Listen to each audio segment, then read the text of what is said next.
We're on? We're on. Oh, yeah. Big Brown Breakdown listeners. I will be your host for this lovely, lovely Tuesday afternoon.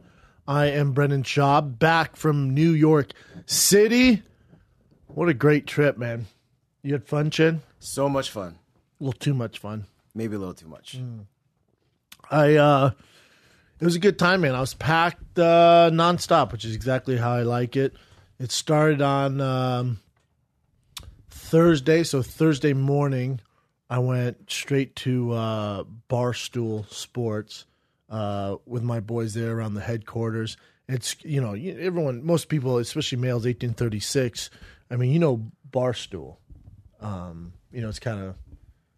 It's kind of like a fraternity for every male, 18 to 36, for God's sakes. You get your news from there, you go there. They're freaking great at what they do, man.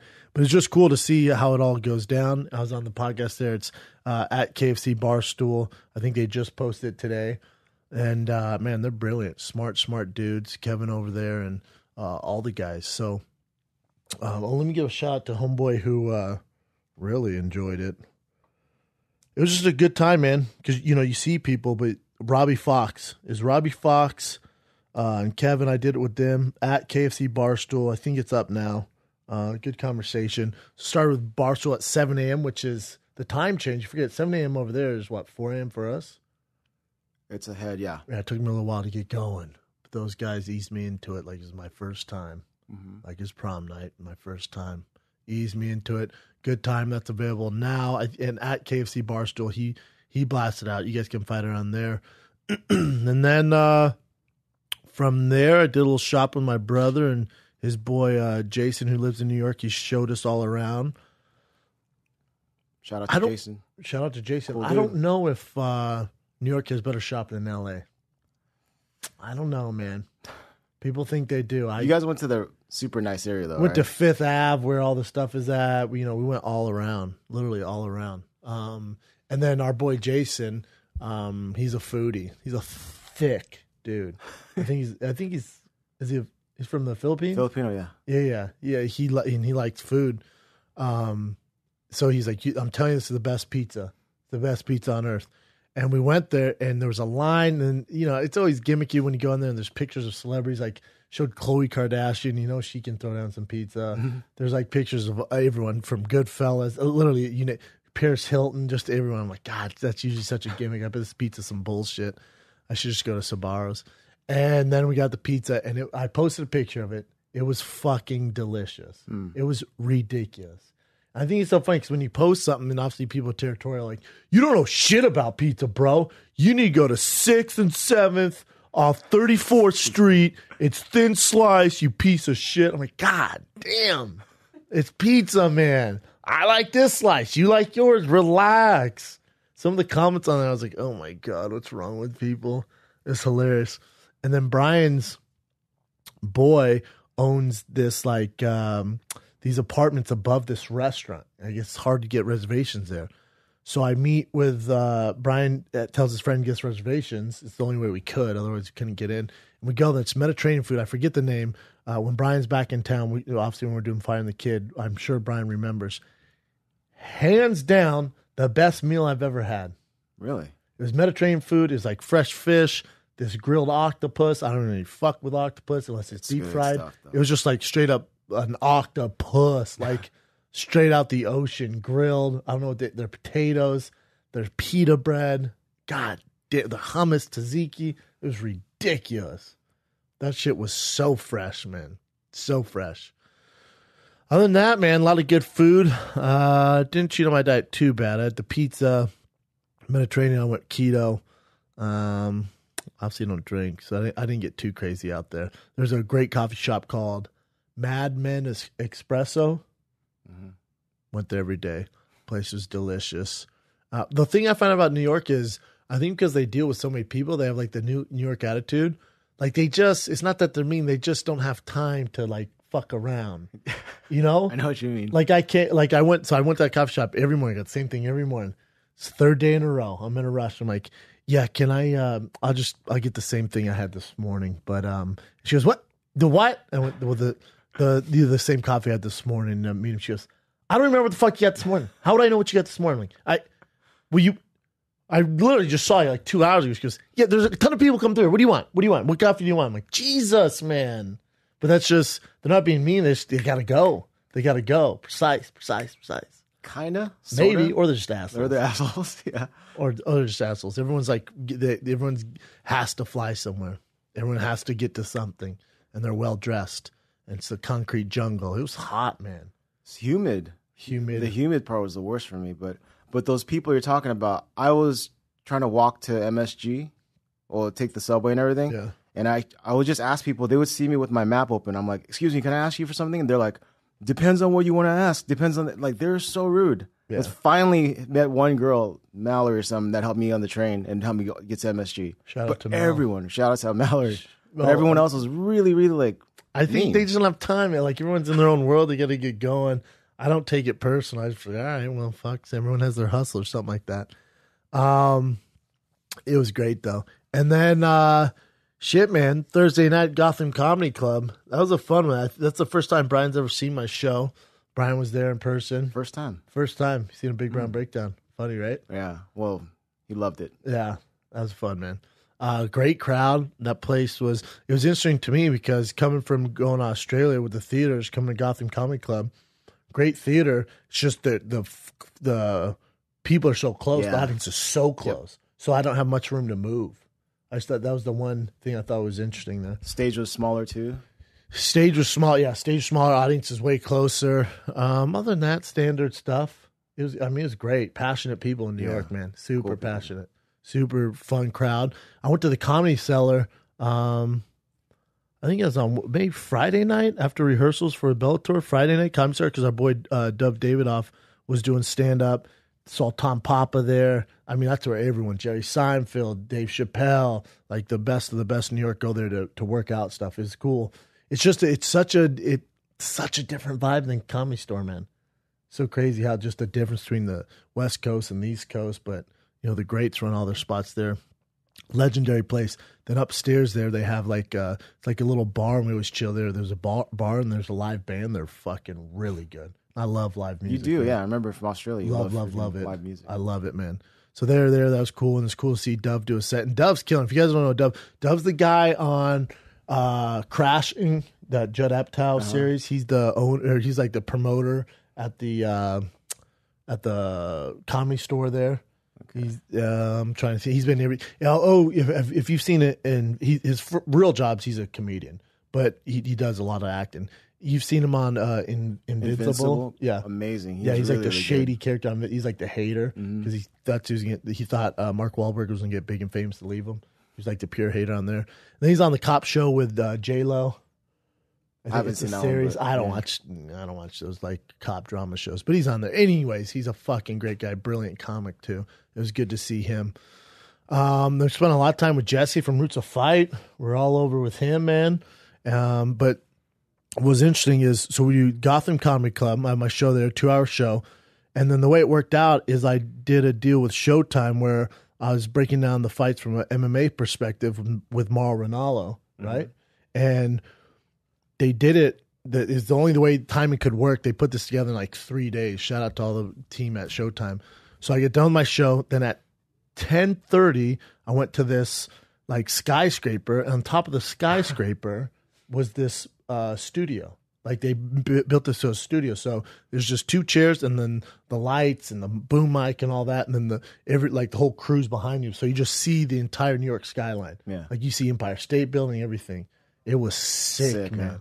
It was sick. And then, so I go straight from my show to there. And I was just like, all right, what are we doing here? And Mara was like, we just want your opinion on the fight, man. Like, you know, see how it goes. And I went, all right.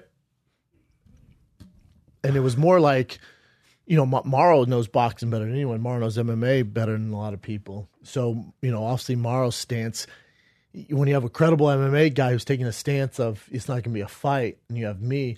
And the thing is, I'm just passionate about it. So I told Mauro, because we are boys, I went, whatever we say in this, man, no one takes it personal. Like, you can say whatever you want to get a rise at me, but I'm going to do my thing, and I'm going to be passionate, but don't take any offense. He went, nope, do your thing.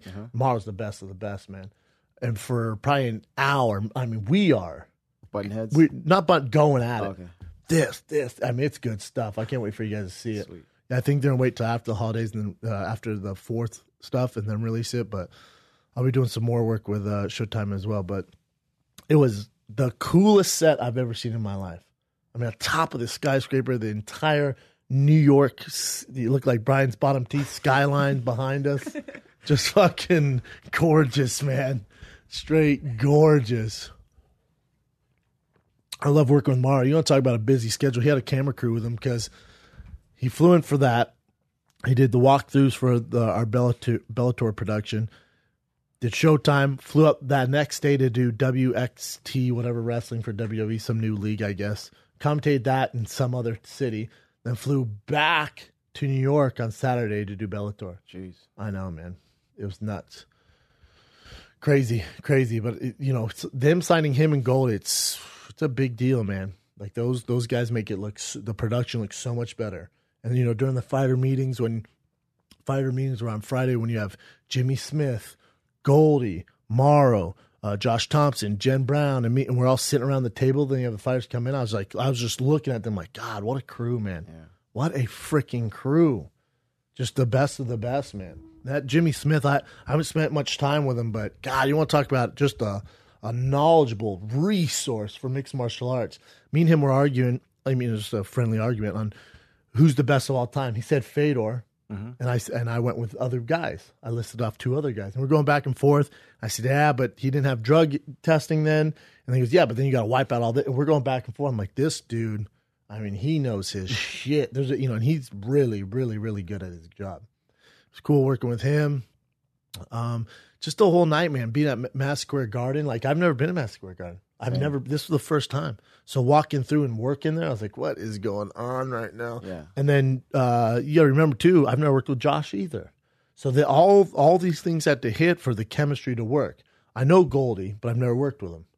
I know Morrow. He's been on Big Round Breakdown, but I've never worked with him, or he was on Fighting Kids, sorry. So when you've never worked with, you're not sure, but I knew something was good was going to happen because when we all got together for the production meetings, it was natural for us to have conversation. Because what you don't want is it to be like these other shows, won't mention names, where this guy has to take this point of view, this guy has to take this point of view, and it's stats and it's not organic, it's not a conversation. But just in those meetings, you could tell it wasn't like that. It just wasn't like that. So I knew it was going to be a good vibe there, a really, really good vibe. And then, Saturday, finally the night of the fights, I was there for 7 hours. Everyone was there for a long time. I'm not complaining at all. I love the gig. And had my suit dry cleaned, and I had some custom Gucci cufflinks, some custom Bishop cufflinks. Whoever dry cleaned my suit stole the cufflinks. No way. And we didn't notice till like right before I went on air. And we put them on, like, someone have my cufflinks? Like, what? And boom, someone stole them. Someone got them. So that's why people are like, dude, how you can go on TV without cufflinks? Nah, you don't think I'm... Come on. As far as fashion, I love fashion, man. You don't think I noticed there were no cufflinks? It sucked. What are you going to do? That does What are you going to do? Police report. I'm guessing they cost a lot of money. I think you just chalk it up as a loss and keep on keeping on, man. Maybe don't buy those fucking Gucci cufflinks, asshole. How about that? How about you just get regular cufflinks so people don't steal them? But also, let's not take it to dry cleaner who steals people's cufflinks, too. There's that. There's that hotel Renaissance. There's that. So then it started with Jen and myself and Josh Thompson for the prelims. And then when it went to Spike, then it went Josh, myself, and Morrow. And then when it went to pay-per-view, it went Josh, myself, and Goldie. Here's a little tidbit for you. When we're in the production meeting on Friday going through things, it might have been Thursday, going through things. Well, originally we weren't supposed to be on the pay-per-view. We were just supposed to do the Spike stuff. And they would just have Goldie by himself at the desk. Sitting there like, what? So I raised my hand. I don't know these people very well at all. Shout out to all of them. They're all beasts. I went, I gotta be honest, man. Do you hate ratings? I'm not trying to be cocky, but why would you take me and Josh off with Goldie on pay-per-view? Why would you leave him up there by himself? It's going to be way more dynamic if you have all of us. And thank God they're open to having us stay. Because that's what I wanted to do. I didn't want to sit in the crowd. I'm there to work, man. I want to work. So they made that happen, and thank God. It was just a good night, man. I said this to a couple of people, and putting the only hiccup that I really saw, and I don't think it's going to hurt their numbers. I still think the numbers are going to be pretty good. And you see the numbers already on Spike, and it's over 1 million. I think it's like 1.1 when Bader and Davis were fighting, which is good numbers. Having Phil and Ryan headline that UFC or Bellator 180 into the pay-per-view, because Bader and Phil cancel each other out.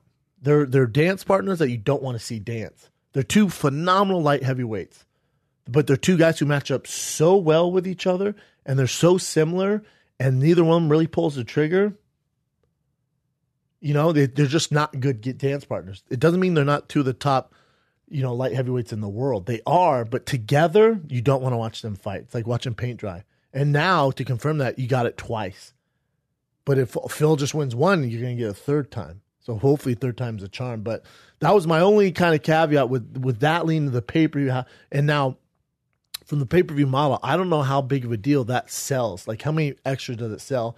That fight's just a all-out brawl and it's a entertaining fight. How much that actually correlates to pay-per-view sales, I don't know. But there's a reason why they do it, and I've been in that spot when I fought LeVar Johnson, and I just kept taking him down over and over, trying to submit him, and it was just takedowns. I won by majority decision.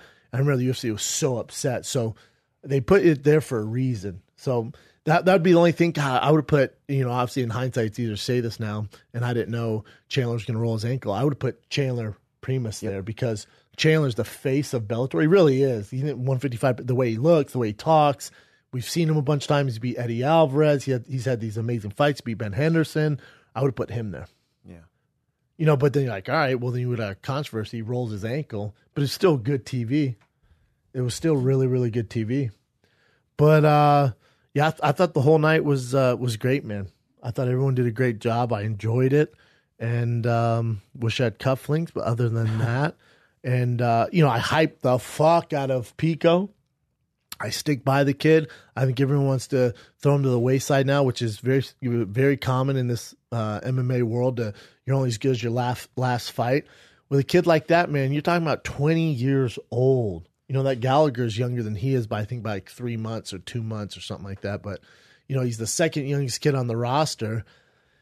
And the reason I'm still so high on this kid is because, I'm not going to name names, but he destroys champions you would know in other leagues rhyming with BFD. He destroys champions in those leagues in training. Fucks them up, man. And just his pedigree and stuff like that, he's still the biggest prospect in mixed martial arts. We're not like boxing. You lose one, it's not over for you. Remember, Renan Barão lost his first fight. Josh Thompson lost his first fight. Andrei Arlovski lost his first fight. For you boxing heads, Bernard Hopkins lost his first fight. This story continues for a young kid like Aaron Pico. So when people go, oh, you look like an ass, you're way overhyping that kid. No. Slow your roll. You don't shit about fighting. Anyone who says that don't shit about fighting. He's a kid who I think didn't show enough respect for mixed martial arts. He knows how good he is and thought, well, I do this to this guy in training. This guy's not shit compared to that guy. I'm just going to steamroll this guy. It's not the way it works. He's a bigger guy. You fight at 155. He's a big 55er. It doesn't matter. You have to respect that, especially early on, that one-punch knockout power, especially from a bigger guy. And he just showed a lack of respect. And I'm going to chalk it up to him being concussed, but even when he's on the ground, he didn't do the necessary stuff to get out of that submission. He didn't gator roll. He didn't get out of it. He did have his leg trap, but he can get out of that with the other foot. So I'm chalking up to he was concussed. But again, I don't know how long he's been doing jiu-jitsu with Eddie too. I heard 2 months. Which ain't shit. You're not gonna learn too much there. So I'm still very high on Aaron Pico. I think he has a long ways to go. Love to get him on the show. I still stand by it. He's gonna be a champ, man. He's going to be a champ. It depends how they grow him. But same thing with like a Sage Northcutt. Listen, Sage Northcutt is going to be very, very good. He has all the skills, but he's lost a couple. Expect out of these young guys. Imagine, well, if you're listening, it's probably not a fighter, but if when you were fighting, if you are a fighter, Imagine the first time, these guys, MMA is so new. These guys don't have those 400 fights like a Triple G in amateur or Floyd Mayweather. All these guys, they don't have all that experience, which they've gone against a tricky southpaw. They've gone against a really good wrestler. They've gone against a really good kickboxer. They've gone against the bigger guy. They've been there and they've managed and weathered that storm and picked up that experience. In MMA, for a lot of these guys, they don't get any of that. So you're seeing these guys for the first time in this spotlight, and you can't write them off. Do not write off Sage Northcutt. And for the UFC, they're doing him a huge disservice. And to me, it looks like they're writing him off because they gave him fucking that tough matchup. The Canadian cat, what's his name? I forget. Look up Sage Northcutt's next matchup. He was supposed to fight a guy. The guy got injured. So what am I saying? John Makdessi. Yeah, that guy's going to be crazy. So when I see Makdessi and you say, well, they're trying to fill the card. That's the only guy who would take the fight against Sage Northcutt. I highly doubt that. Everyone's chomping the bit to fight a guy like Sage. So you put in Makdessi, yeah. He's a fucking monster, man. He's a veteran, experienced, amazing stand-up. To me, it's a lose-lose for Sage Northcutt. Because then you beat John Makdessi, and then what? Then you're off to the fucking races.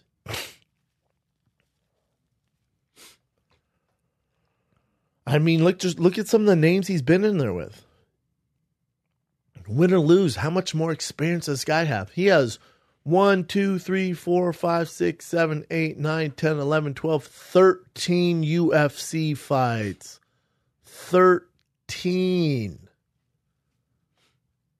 He's fought Donald Cerrone, Sam Stout, Crookshank. I mean, he's fought some tough fucking guys, man. Super tough guys. Yancey's, Baghdad, a lot of tough guys. To me, they're going, Sage lost a couple, fuck him.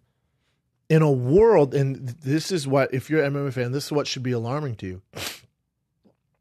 In a world where they need stars, where they need to build their stars, they have no one. Since Conor's gone, they have I can't emphasize enough, they've had no one come along. So you have to organically build a star. You can't sign another CM Punk. You can't sign a fucking Batista. You can't sign these guys who you know have an audience just to get ratings. If you want longevity, you want good numbers, you have to build these guys. But why you're already saying, Sage can't do it, throwing it away, I have no idea, man. You can lose a few coming up. You're going to be fine. Everyone expects them to be like a John Jones or a Conor McGregor. Those are once-in-a-lifetime athletes. You got to build some of these guys up. It doesn't make sense to throw them into the deep end like this. I hate that fight for him. Even if he wins it, okay, so you beat a Viet, then you get another one. Give him some favorable matchups, man. Oh, let me ask you this, too. So I think way back when Sage started, he was going to try out different camps. And I'm pretty sure he went to TriStar. And that's where Makdessi is, right? Yeah. So if they knew Sage from a younger age, when they know all of his weaknesses and everything too, right? So it's going to be... The thing is, Sage is getting better at a accelerated pace, but still, you're going to know what he's good at, what takedown work then, and hopefully he's made up those holes, but he's not going to be able to make up all of them. Yeah. That's a good point. There's trouble, man. What else you got, brother? You want to get into... Yeah, we can. On the show today, we got Mitrione calling in. I thought I talked to him Saturday night about I want him to call in after you beat a guy like Fedor, especially, you look at Matt's career, it's a huge feather in his cap. We had him on before the fight. I thought it'd be great to see how he feels, what's going on. He asked me backstage, he's like, I really don't remember what happened, man. I went, dude, he threw from his hip. You both landed. You both got knocked down. That was crazy. Then you popped up. Yeah. And then he knew right away, though, huh? He was like, oh, crap. He was like, oh, shit, he's down. Yeah. And then, I went in the back and I'm tackling Matt. I'm like, yeah, you beat Fedor. I'm tackling him. He's like going through medicals. They're like, no, leave him. I'm like, nah, fuck that. I have my suit on. I'm fucking wrestling around. I went, you could have beat me, but you beat Fedor, the best of all time. Just like joking around, making all these jokes. Sure enough. Open up the Cape, Fedor's team's there. Oh, just with that pure death Russian stare. I'm like, one of the greats, man. Have a good night. And I trotted off after that. I was like, do not kill me. regards to your brother and your best friend Putin. I will see you later. And I ran off. Didn't Matt say the same thing about that other dude that almost knocked him out that one time? The Senu Mutafa or something like that. Cat. He's like, he doesn't remember what happened, but he just ended up. That's not good. Yeah, but he ends up finishing him. Yeah, that's brain trauma, son. Yeah, I don't know. That's not good. I thought the best fight on that Bellator card was the girl fight. Yes, Hardy. The first prelim, Hardy. Is it Heidi Hardy? Is that right? Heather Hardy. Heather Hardy fought this girl, and during fighter meetings, so they both came in. I knew Heather Hardy in her boxing background, and I know this is her first fight. She comes in and tells her story. It's a great story. But then she fights this Yager girl who's 4-6, 0-2 in Bellator. I think her nickname's like the Super Mom or some shit like that. I'm like, Super Mom? All right, well, that's interesting. She has a regular job. I'm like, she's about to get murked by Hardy because, I'm like, oh, so in this fight to me, I'm like, oh, so you're going to, obviously go for the takedown, wear out, not let her get her, comfortable on her feet, because that's her background. She goes, no, not really. I'm just going to, I'm going to stand there. I see some holes in her game. And Jimmy Smith goes, what holes do you see in Hardy's stand-up game, boxing? She's like, oh, just some. I don't want to give it out here. And she stood up. And I looked at her and like, that girl's about to get beat the fuck up. And then, Hardy early on came out. I think, it's her first real MMA fight. So she had a hard time finding her distance, gauging, sent up the jab, going to the body. Like she was just barely off. And then the rounds started to come. You started to see why she's such a badass in boxing. Starting to come.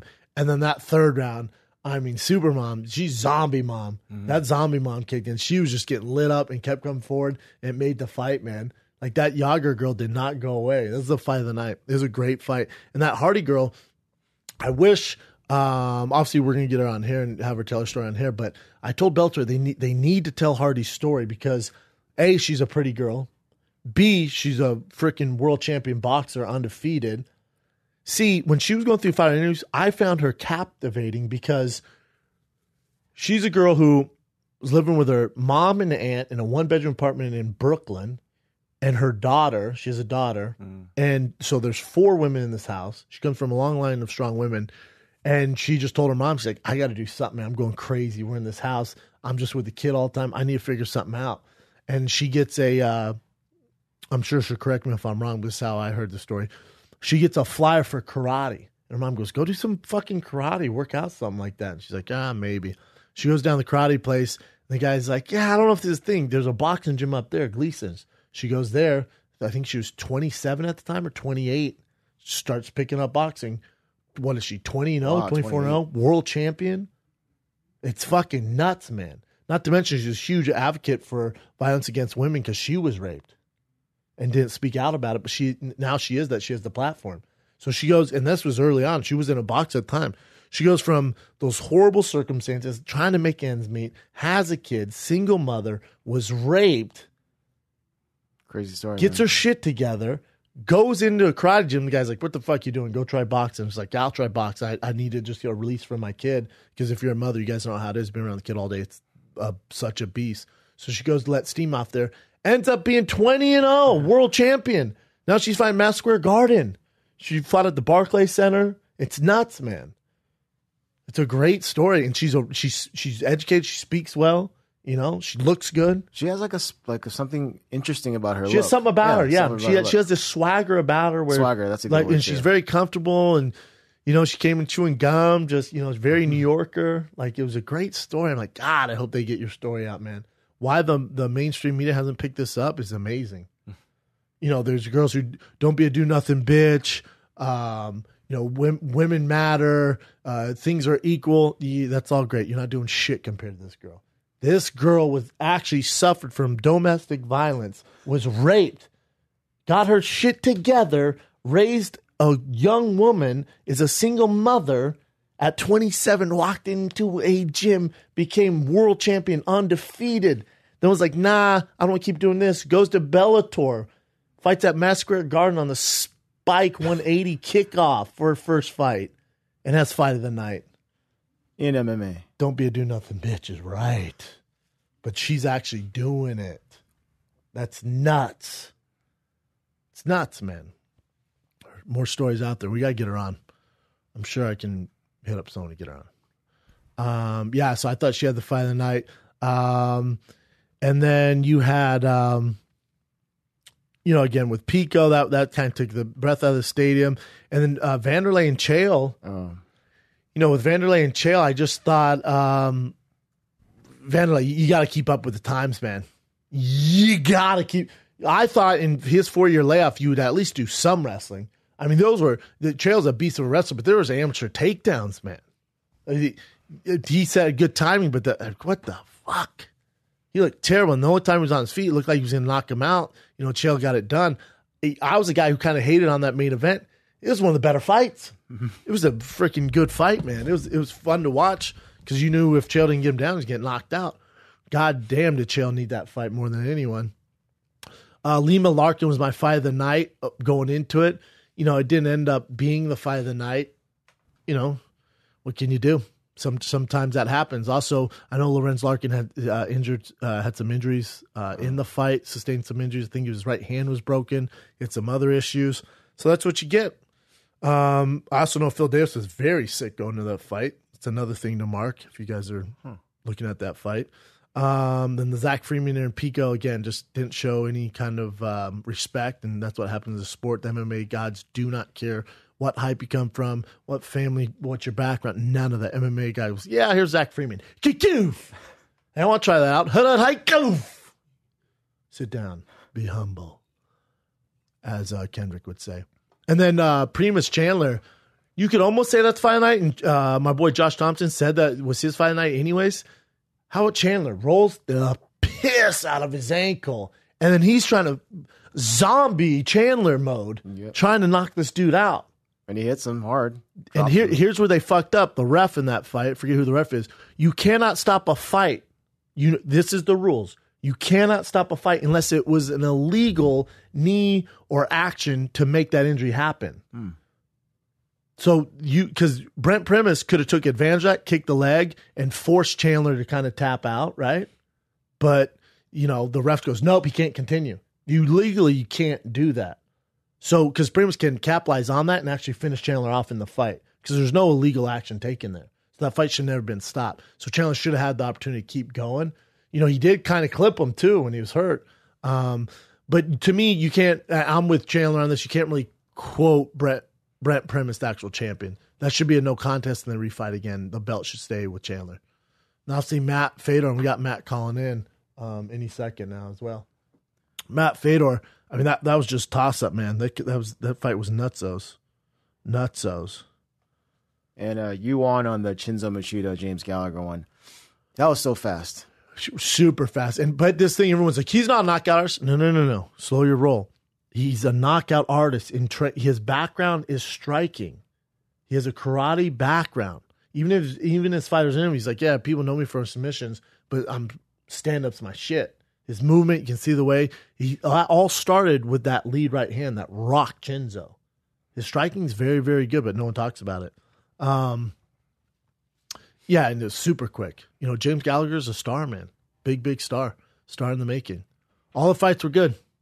I dug it, man. Obviously, there were some snoozers, and that's what happens. But overall, and I've been around a lot of big fights. I've been in big fights. I've been part of big fights.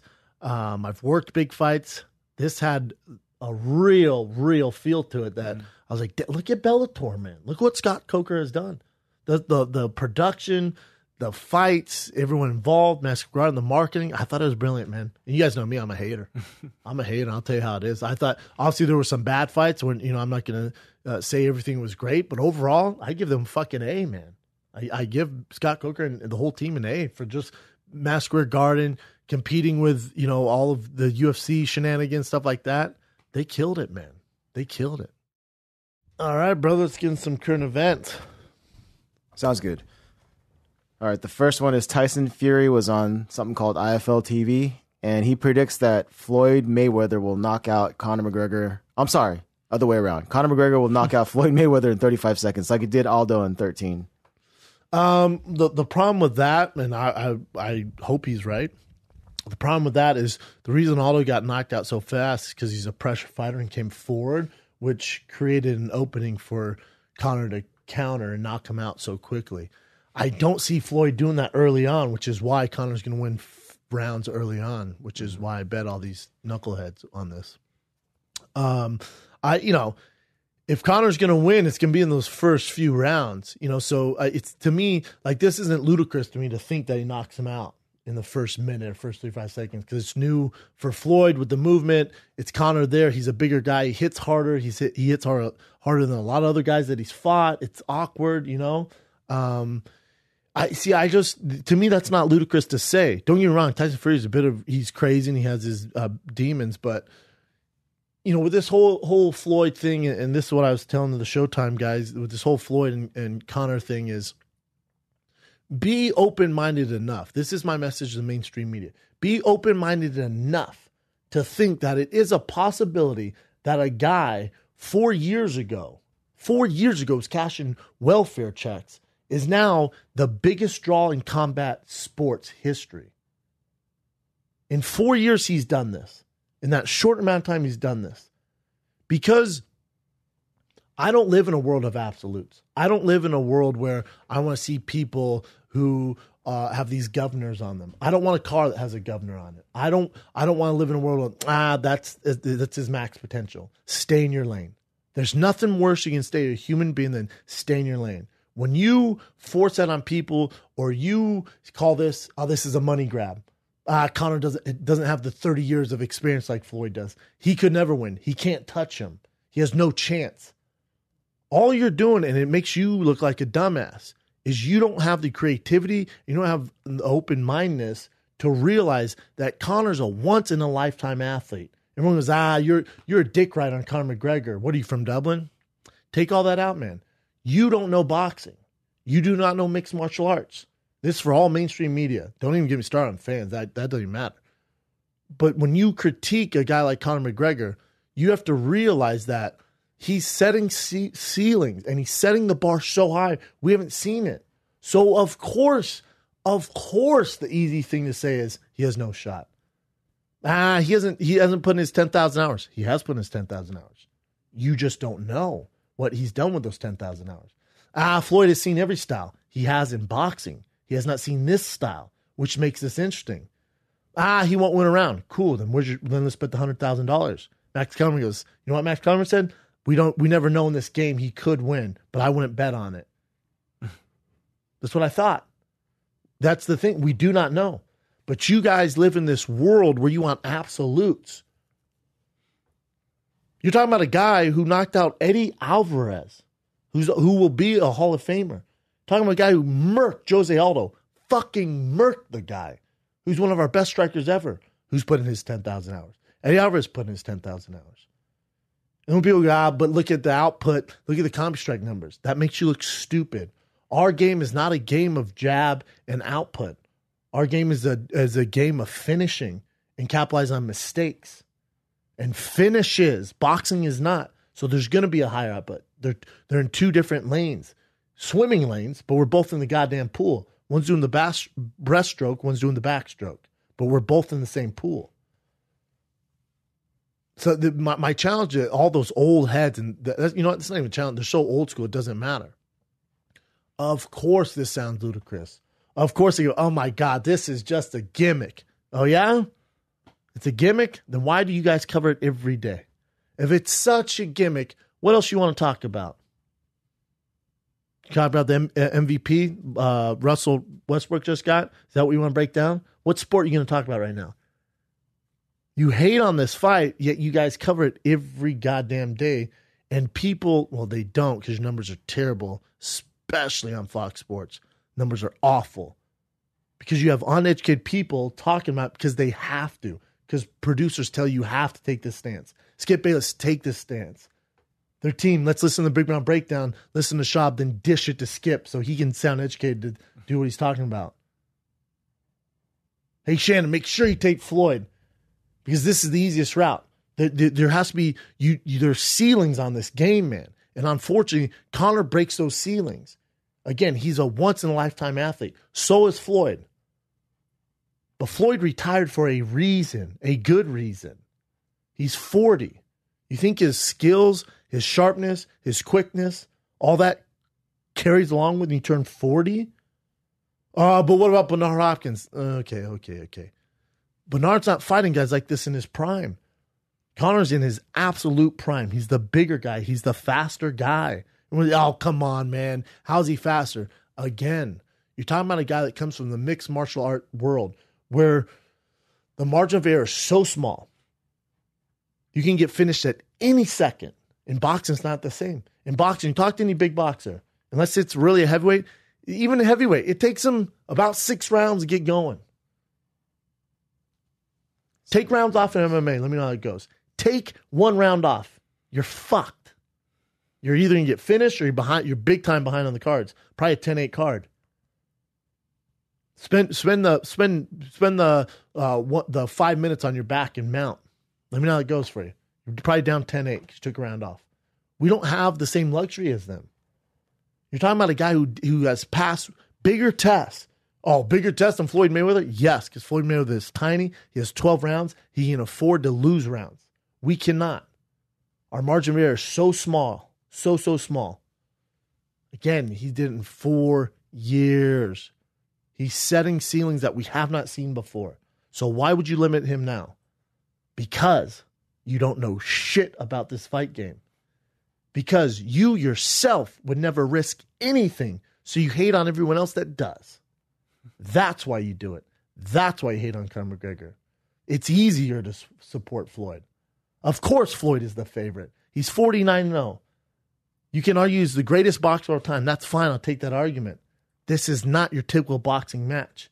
You are not fighting a regular dude. You're not fighting some over-the-hill Filipino with one arm. That is not what's happening right here. And of course every boxer goes, oh, he's not going to touch him. Again, because you guys aren't thinking outside the box. You do not get to Conor McGregor's level by thinking like everyone else. You are not successful in life by thinking like everybody else. Open your mind here. That's all I ask anyone who watches fight. Open your fucking mind. And look at the body of work Conor has done in 4 years. And you go tell that guy that he has no shot. You're crazy, man. You're fucking crazy. Everyone goes, oh, look how cocky he is painting the mural on the wall of him knocking Floyd out. That's all to get the mind right, man. That's not a cocky move. You visualize it is the first thing you do, and then you actually do it.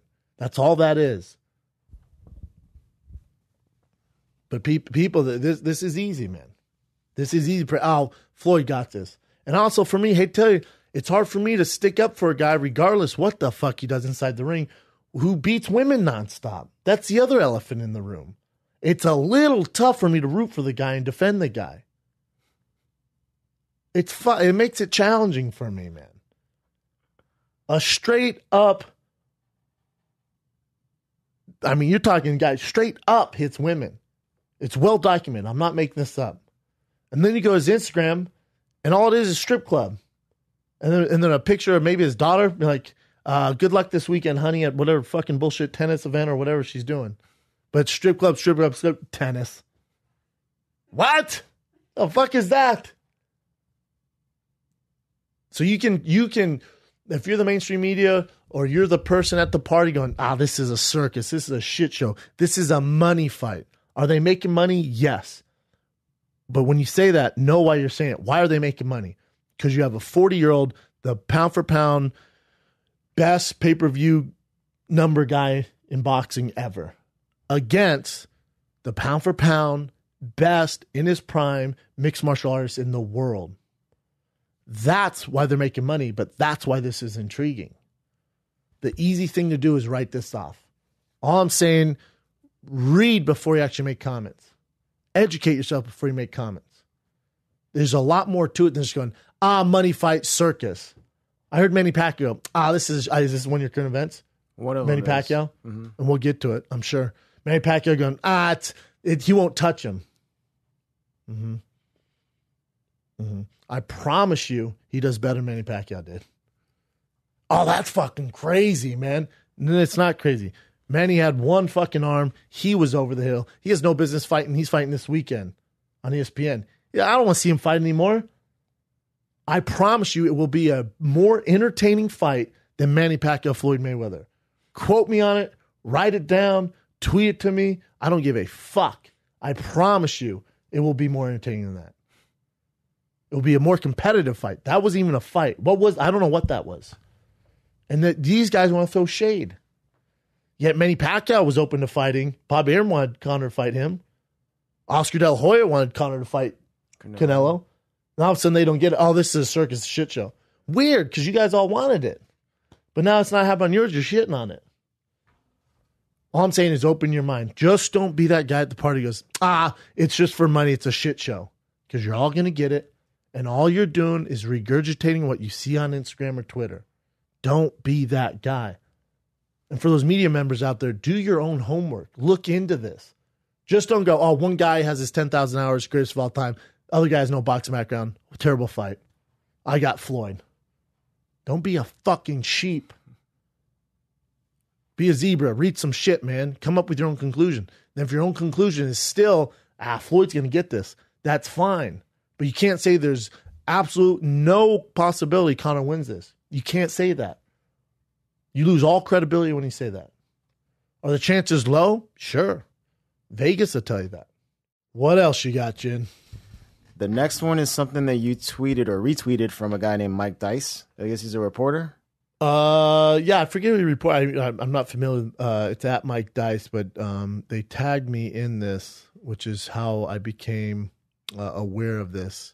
It's a letter that Jamie Horowitz did, Jamie's the head of Fox, and he can read it off, Jin.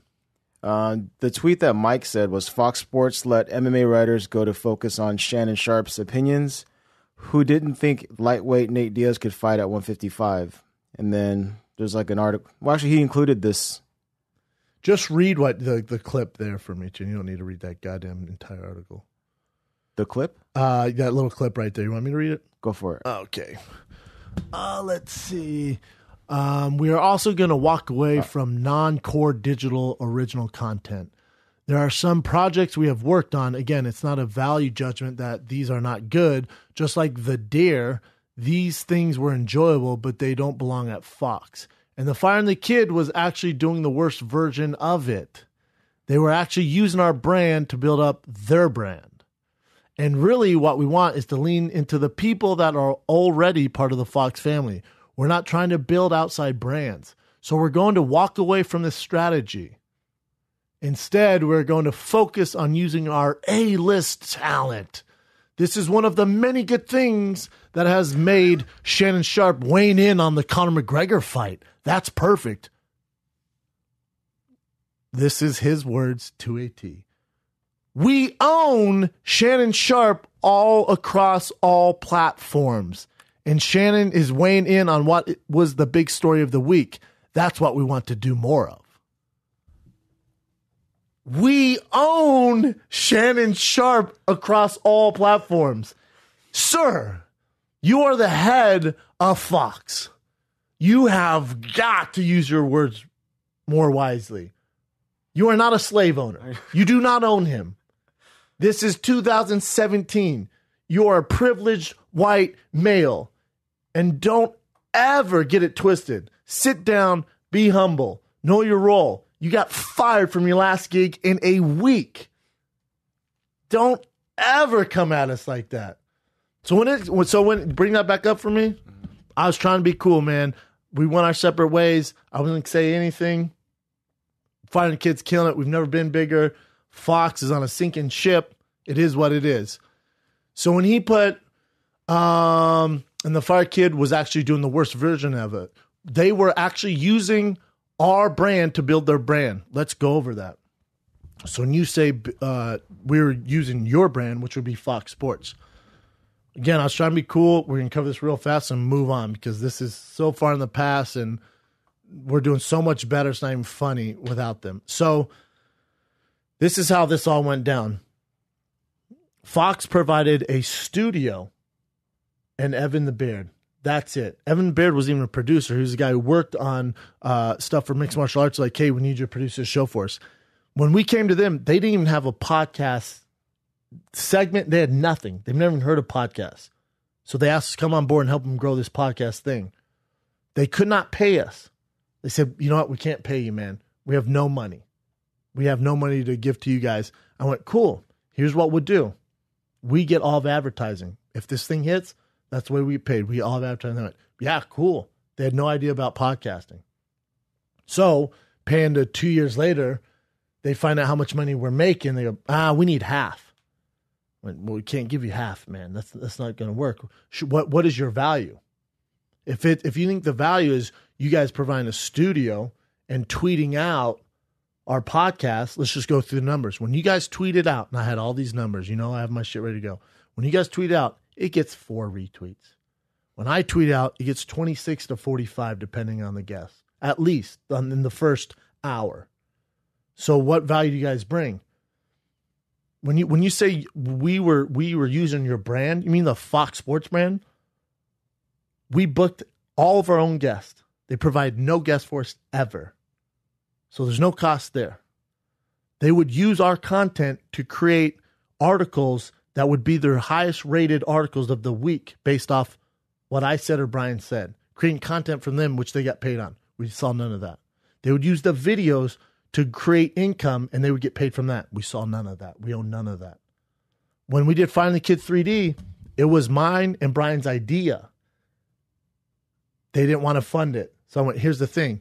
How about we still do it. You let me go directly to fans and you'll make all your money back and we don't want anything. So there's no fucking risk there for them. We knew it was going to work. It obviously worked. Me and Brian did this on the silliest budget you've ever seen.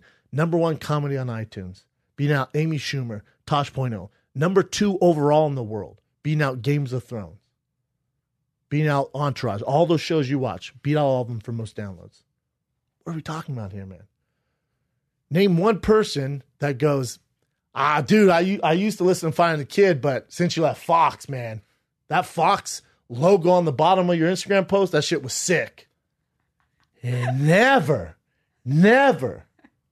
Again, I've been trying to be cool, man, but when you put our name in your mouth and you're going to get wrecked, and the reason you get wrecked and just like you got fired from your last gig in a week is because you're a dinosaur. You're not adapting to the times. They've tried to mimic what we've done at Finding the Kid. They've tried to recreate that, but they don't have the knowledge or the vision to do it.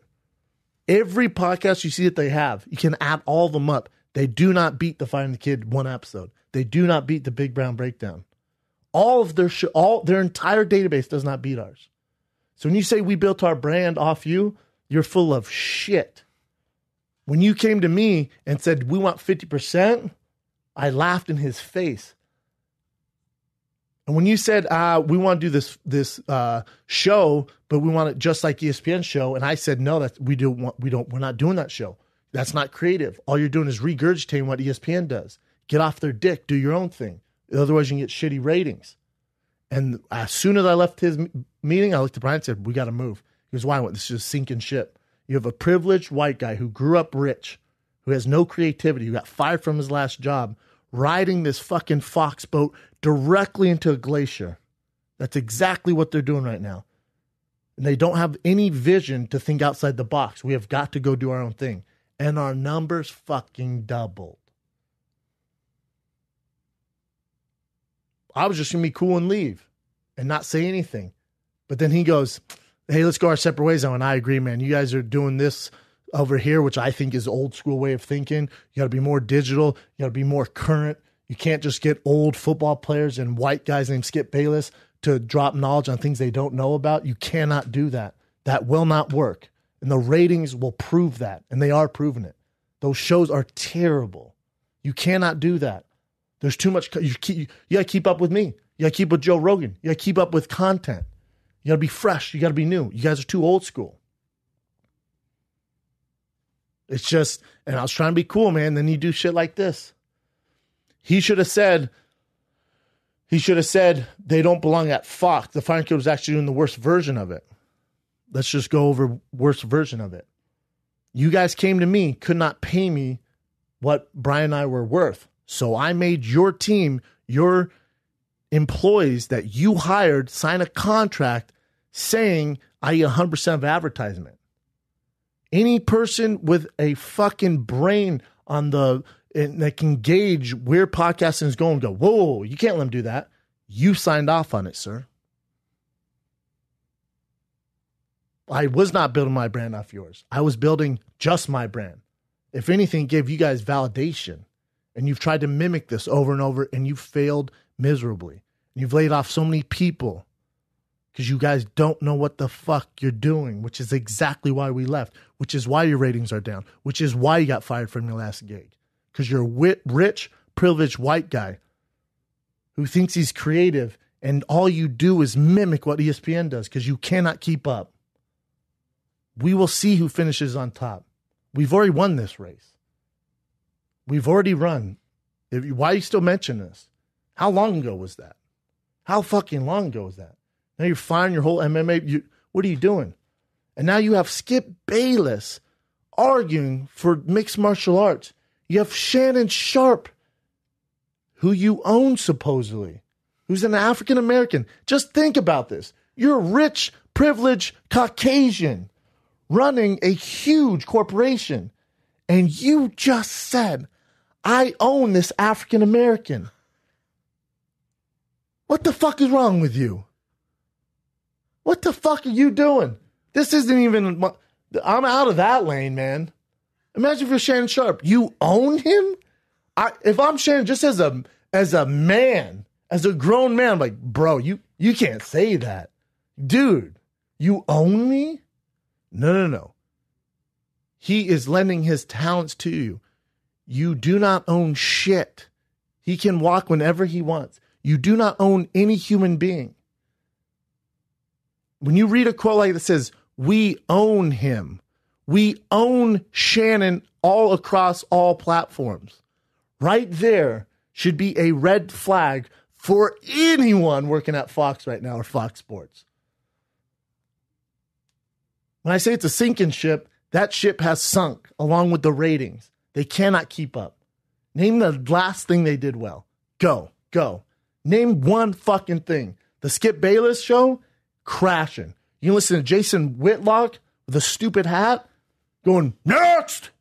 That's your idea? You guys are trying to regurgitate and hang with ESPN, and you're not ESPN. You don't have the talent. You don't have the foresight. You're not doing shit. And don't hate the player, hate the game. I'm the one that made you guys sign that contract. You guys agreed to it. I was trying to be cool, man. Keep our goddamn name out your mouth, Jamie. Go play tennis at your rich club when we just had a meeting with you and Brian sees you and you don't even remember his fucking name. That's what you're dealing with. Had a meeting with the guy. Brian sees him. You know, Brian plays that foosy fucking fancy tennis at this fancy club. He doesn't even recognize Brian.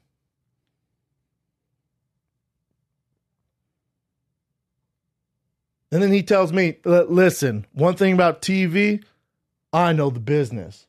I know you have your black belt in the cage. I don't. Please don't say that. I know you have your black belt in the cage. I have my black belt in TV. No, you don't. You got fired from that. You lasted one fucking week in the big times. There's nothing inspiring going on there. And that's your problem. Because you're just regurgitating what ESPN is doing. And you're fucking failing. And you better pray to God you come up with something to keep the UFC. Otherwise, your dumbass is going to have to come up with all that content and fill those spots. Game on, bitch. Game on. Good luck coming up with all that content. Because now you got to get creative. We can put Jason Whitlock on the air. You need me 7 hours of Colin Cowherd, who's the most brilliant man on that network. I love Colin Cowherd. You can put Skip Bayless and Shannon Sharp arguing mixed martial arts and boxing for 4 hours. Game on. I don't know why. I have no idea why you take a shot. I have no idea. He should be mad at the people who agreed to the contract with me. You decided to give me 100% of advertising. And then you want 50? You can't break the contract. Can't be mad at me because I didn't want to do a black and white sports show. It's not my gig, man. What else you got, Chin? I don't know if I should interrupt you right now. No, go ahead. Pretty passionate. No, I'm good. again, I was going to be cool, man. And I like a lot of guys at Fox Sports. There's a lot of smart guys that work there. But they're listening to a rich, privileged white male who says we own African Americans. How the media doesn't pick up on that, I have no idea. Hey, Fox, you want an original story? Write that. There's your original story. Your leader just said that. But you're not going to write shit. Get back in line. Get the fuck back in line. None of you guys can do shit. You can't do shit. So you guys fired Evan the Beard because you can't touch me and Brian. So you took down poor Evan the Beard. That's what you did. Way to go, guys. Evan just got a new job killing the game. You guys are still at Fox. Still mimicking ESPN with terrible ratings.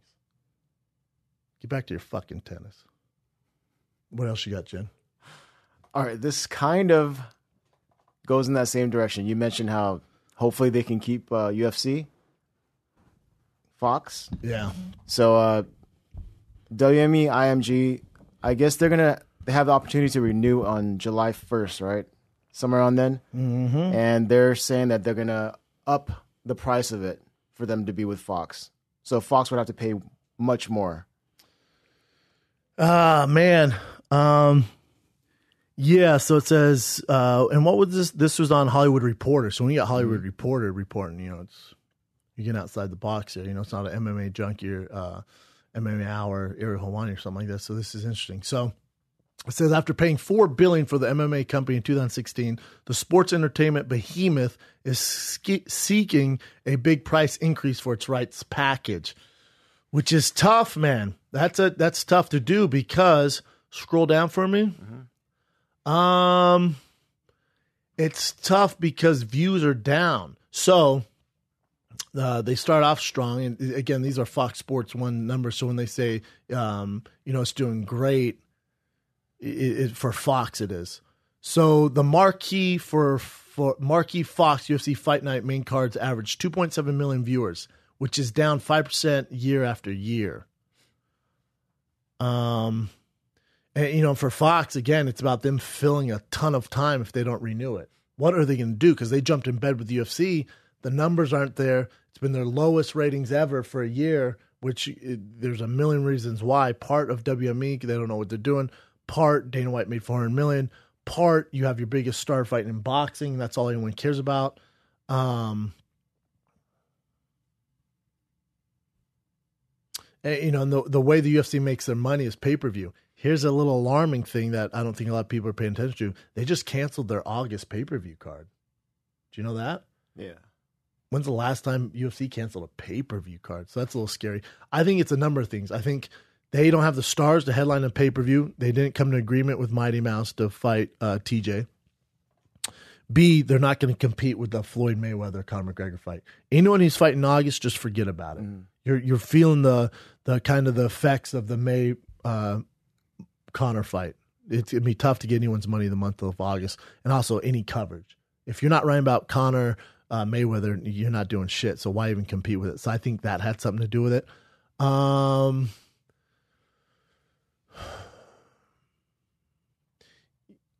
Yeah, so I know ESPN turned it down. Fox, I haven't read this whole article, but I don't see there being a huge bidding war. I think if it doesn't line up Fox, they're kind of screwed. I think they've made their bed and they have to lay in it. So it says, this dude says, there you go, to my point. I think they thought as soon as they got on the network with Fox behind them, the numbers were going to double or triple, says one veteran sports executive. Well, they didn't. So I think this is going to be one of the more interesting negotiations of recent times. Yeah, I don't think you're going to get that big nut that they're asking for. The demand's not there. The stars aren't there.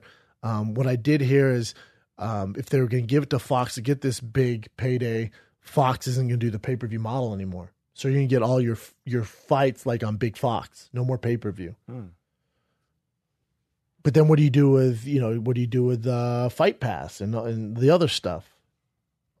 You have Dana's Contender Series, which I think is good for the company. I think it's good for young guys. I think that could be, important as far as the growth of the sport. So I think they should keep that.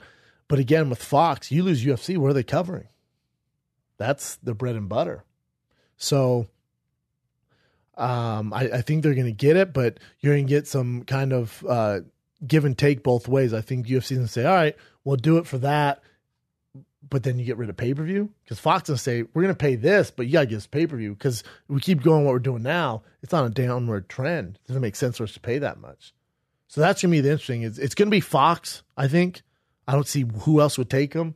You might get some fights on Twitter here and there. Or I don't see Amazon stepping up really, especially when you look at where the sport is going right now. And, you know, every sport has its up and downs. MMA is not going anywhere. UFC's not going anywhere. Bellator's not going anywhere. They're both doing great in the respective fields. But from where they were, UFC isn't doing great.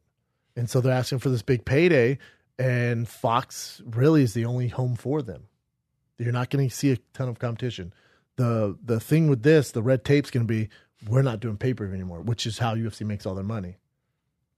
So they're going to have to, you know, and again, you're not dealing with Lorenzo Fertitta and Dana White anymore, this was their baby. Who's going, fuck no, that pay-per-view, that's our shit, man. That's where we make our money. Fox isn't looking like, the new owners aren't looking at it that way. All they're trying to do is cover their bases and make up for this huge nut they have. So I don't know. It could end up hurting the sport, you know, but it's interesting. I wonder how many people are talking about this. If it's on Hollywood Reporter, there's not a lot of chips in the bag for UFC. Like UFC 200, you had Brock Lesnar, you had Ronda, you had Conor. You go to that table, who you arguing for? We have Conor, and he told me he was going to fight. Oh yeah, when's he fighting? I don't know. He said, let's get through this box and we'll take it. Well, we're not going to pay you $450 million this year if you can't guarantee us a Conor fight. Well, can't guarantee it. Who else you got? We got John Jones in DC too. Yeah, that's happening in July. Then what? CM Punk might come back. All right, there you go. So I don't know. It's the first time the chips aren't in their corner. It's going to be interesting. Remember, I'm a UFC fan. I'm a Bellator fan. I just got done working. I'm an MMA fan. I want what's best for them and what's best for the fighters.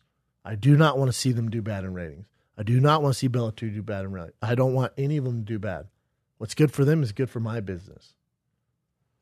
So I hope they figure it out, and I hope it makes sense. I hope it doesn't hurt the quality of the fights. Only time will tell. True all right, the next one I wanted to get your opinion on, because this is what everyone's talking about. So he's just holding the heart there, his signature heart. So Michael Chiesa and Kevin Lee, when they fought, you know, everyone saw the stoppage where Mario Yamasaki kind of jumped in at the last minute. He didn't let Chiesa tap, even though to me Chiesa looked like he was pretty much going out. But so Dana White went off on Mario Yamasaki. He even nicknamed him here Mario Mazzagatti because everyone knows he hates Steve Mazzagatti. So he just put their names together. Right. He says he compares him to a 12-year-old girl because she would care more about doing that little heart sign than paying attention to the actual fight. That's hilarious. Scroll down. Mm-hmm. Mario Mazzagatti does it again. This guy is more concerned with doing his dumbass heart bullshit than reffing the fight. Steals a great moment from Lee or let Mike fight it or tap. Nobody gives a shit that you can make a heart with your hands like a 12-year-old girl. They want you to pay attention to what's going on in the fight. Do your job. I agree with Dana on this. What did you think of that stoppage? Again, I think the real loser out of all this is Kevin Lee. I think Kevin Lee was going to get the choke. It looked like Chiesa was going out. Mm-hmm. His hands went limp, and then Mario Yamasaki, that's why he stopped it, because Chiesa stopped hand fighting. You can see he goes like this and goes, and then comes to when Kevin Lee stops it. So the loser out of all this, and not the loser, but the guy who suffers the most out of this is Kevin Lee. Because he had Chiesa. Listen, he's a good grappler. He's a good Brazilian jiu-jitsu guy. He's well decorated. He has some great tap outs in the UFC, great submissions. He was not getting out of that choke. That choke was so freaking snug and tight. He was about to go out. It was just a matter of time. But now you have this controversy behind it. To me, is it a controversy? I get it. Mario Yamasaki fucked up. He really did. He really, really fucked up.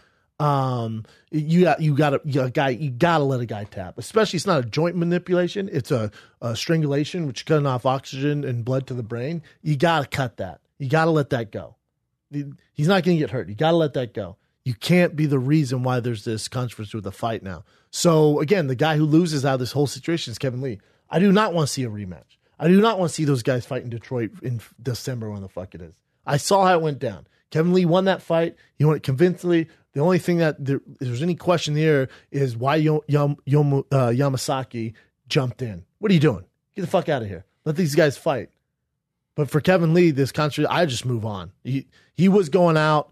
I agree with him. Chiesa lost that fight. I do not want to see again. I saw how that went down. Mm-hmm. Next. What else you got? You know what I'm saying? Yeah. That we saw how that fight went down. He got his back so goddamn quick. And for the UFC, also, Kevin Lee's more marketable. It makes sense. He's good looking, speaks well. He has a swag. He's undefeated. He's calling out Khabib. He wants these huge fights. Let's move on. What's next? Don't give me that fucking rematch again. What else you got? So I agree with Dana on this. Chiesa went off on Yamasaki too. Like saying, you don't have you seen my fights? I always get out of the position. He was like going off on Yamasaki, saying he should quit and all that stuff. Yeah, that's his only way to defend himself after that, right? That's it. That's the only way he's gonna do. Yeah. I mean, with Chiesa, I get it, man. I'd argue the same thing. Oh, come on, man. I've been in the same situation. I've gotten at him. You screwed me from a fight. What else you gonna do? You have to do that, kind of. Kinda. I'm not mad at him. I get it. I do the same thing. You going to sleep though? He literally was going like this, like that. I hate to tell you, this isn't a natural reaction as someone's strangling the life out of you on your throat. Your hands do not go down. They fight like this. This would signal that you're losing control of your movement, which means you're getting choked out. Yeah. I thought he was going to go out in the middle. It's just a matter of time. To me, the only controversy is why Mario would even think to do that. Yep. And also quit making that hard. But also, you quit making that hard. It's on his Instagram and everything, too. Like, yeah, but let's quit making that. Does, yeah. Hey, let's quit that, though. Can't come with something else? I don't know. Let's not do that anymore. Because now you're the laughing stock of the referee world. For a while there, it was my boy freaking Herb Dean. He kept fucking up with the stoppages and stuff like that. It kept happening to him. But now it's you, Mario. Now all the lights on you. You gotta quit making that hard, man. I don't care if it's for kids. You gotta stop. You gotta come up with anything else. Give me the old traditional Asian peace sign. Do this. Just do this every fight. I agree. He's Brazilian Japanese. Yeah. He speaks like perfect Portuguese. Yeah, and Japanese, I think, too, right? I'm not sure, but I heard a new Portuguese. Either way, let's quit with the heart, though. Do this, weird, yeah. And it stands for acai. Or do this, like a big coconut, like you're holding a coconut. But never, as a grown man, unless you're trying to catch a predator, do this. Don't ever do this with your hands on national TV unless you're trying to fuck. Don't do that, ever. Ever again. Especially now. What else you got? All right, this one. Ice Cube has... he booked the T-Mobile Arena for his basketball thing that he does. That 3-on-3? Watched it? There you go. You know what... Okay. Did you watch that shit? I don't watch basketball. I don't watch anything. God, keep going. Sorry. Keep going. I love Ice Cube. I love Rapport being part of it. God, dog. But, so it was double booked. Ice Cube had that location. But Ice Cube! Yeah, get out the way. Yeah. It's 3-on-3 basketball. There's going to be 7 people in the stands. Get out the way. Or better yet, just do it in the locker room. It's 3-on-3. You don't need a lot of space. No one's really going to watch it. Just set up a GoPro. Have Jason Williams, Kevin Garnett, and Jerry West, whoever old fucking player you got, have them play in the locker room. Whoa, we put on the biggest fight of all time, and you eat popcorn and watch that in the locker room. Get the fuck out of the stadium. Get your 3-on-3 makeshift pickup basketball game the fuck out of here, man. Or just go play in the parking lot. How about that? How about you play some real street basketball? We set up a couple of those roller hoops, fill it up with water. You guys play there. For a price? How about we just put on the fight? You guys play your 3-on-3 somewhere else. How about that? How about there's no price? So he's gonna make a lot of money off this, right? But I'm wondering, can he make that much? He'll make millions. Well, I don't know. This is crazy though. Because he can be like, as a businessman, which is smart. I love Ice Cube. I just hate that 3-on-3 stuff. I watch basketball. Not trying to watch pickup basketball. Just go down the YMCA. For sure, don't put on TV. But he has that, so they can come and be like, "Hey, I have it. What's it going to take to get it? And how much are you making at the gate? I need $5 million. He'll make probably $3 to $5 million. That'd be so sick if he could do that. That's what's going to happen. Pretty much do whatever he wants. Right? Yeah, that's what's going to happen because legally it's his rights. But also, get the fuck out of the way. You're running YMCA 3-on-3 basketball player with very old players. You gotta get out the way. I watched them yesterday. I was like, "Oh, this could be cool." I was with my son. I'm like, "Cover your eyes. You don't need to see this bullshit." Their name were the Ghost Gobblers versus the Brick City Basketeers or something. I was like, "Oh, they had these shitty jerseys." I saw Jason Williams, white chocolate. Like, he has a son that can actually dribble pretty well too, Tom. Fascinating. You know, the first one to 30, it's halftime. You know, they actually get orange slices at halftime. Like, they're 3 years old. Wow, man, that is cool. Who would have thought we'd see Kevin Garnett back in it? There's AI. He's 45. He still can dribble. This is fun to watch. Get that shit out of my face. Talk about content. That's Fox Sports for you. I forgot. That just hit me. That's on Fox Sports. That's the shit they came up with. Are you shitting me? You got Dikembe Mutombo at 60 trying to block shots at a half court. What in the world is going on right now? Ice Cube, I love you. Get the fuck out of the way. Showtime's coming through. Did you ever watch the And One stuff way back in the day? For like a minute on YouTube, and then I watched real basketball. You talking about Hot Sauce? No, the guy, Professor, the white dude. Oh, that was fun to watch. Yeah, those are fun to watch. Okay. That was at least full court basketball, and like those guys would like clown each other, and they were also young. They're also young. Hey, check out Robert Parrish blocking shots. What in the fuck? And why does his shirt say Ghost Gobblers on it? Why would you give him these names? And there's a 4-point shot. Fuck you. And you know what, man? Fuck you guys. Fuck you for even bringing this up, Chin. I'm salty now. I'm real salty after the Fox stuff. And then you throw in this 4-point shot and fucking 50-year-olds playing basketball, half court at that. And they got these makeshift jerseys with the name, the Goblin Gospel or whatever. God damn it. Ice Cube. Not going to say it again. Get the fuck out of the way. Can you imagine if he didn't allow the McGregor fight? Nah, man, then you would hate him. Nah, man, you have to go somewhere else and have to cancel the fight. Nah, we get that, man. But this is literally the biggest fight of all time. And you have Allen Iverson shooting over Jason Williams, which, I mean, if it was like 1998, we'd be thrilled about. We'd be stoked. But that ain't the Sacramento Kings. And that's not the 76ers last time I checked. That's the Brick City Ballers. Is that how you say it? And that's the Golden Dragon 3-pointer shots? Yeah. Get the fuck out of the way, Cube. How dare you bring that up, Chin? Sorry, here's something grosser but lighter. Okay, so Felice Herrig was fighting Justin Kish, and something happened where Justin Kish actually took a dump during the fight. And I hate even bring this up because it grosses me out so much, but it really happened. She shit her pants. She shit her pants in the octagon. And Felice Herrig knew about it too. I'd be like, she just kept fighting through it. Time out. She shit her pants. She put, "I am a warrior and I will never quit." # shit happens. Be back soon. Is it nasty because the girl shit her pants? Is that weird? Because I don't even think of I pretend girls don't do that. Why did she shit her pants?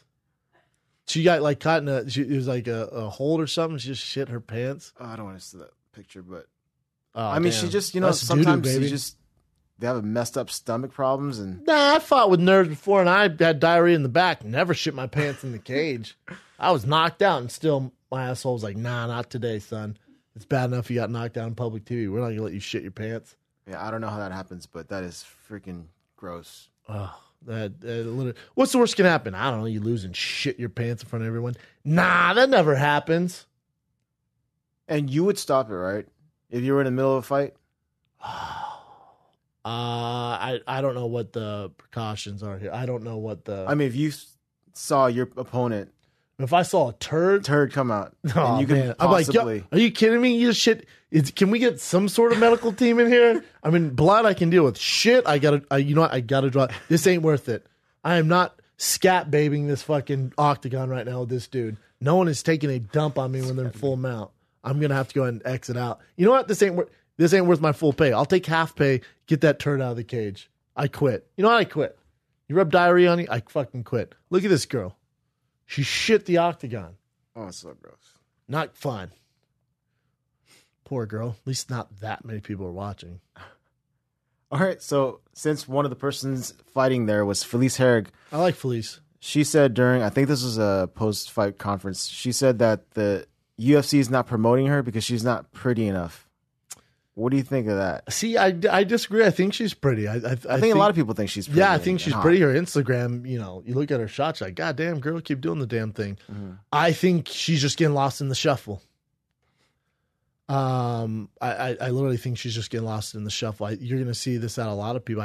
Listen, the only thing they care about is getting this payday from Fox, because that's kind of up in the air on everything. So everything else goes to the wayside. It's just not you. There's a ton of fighters, but for her, she goes, I think that I had one bad performance because I'm a veteran in the sport. You can't look at me as the new up and comer that they can be like, this girl is going to be the next big thing, Herring said, following a victory over Kish, who shit her pants.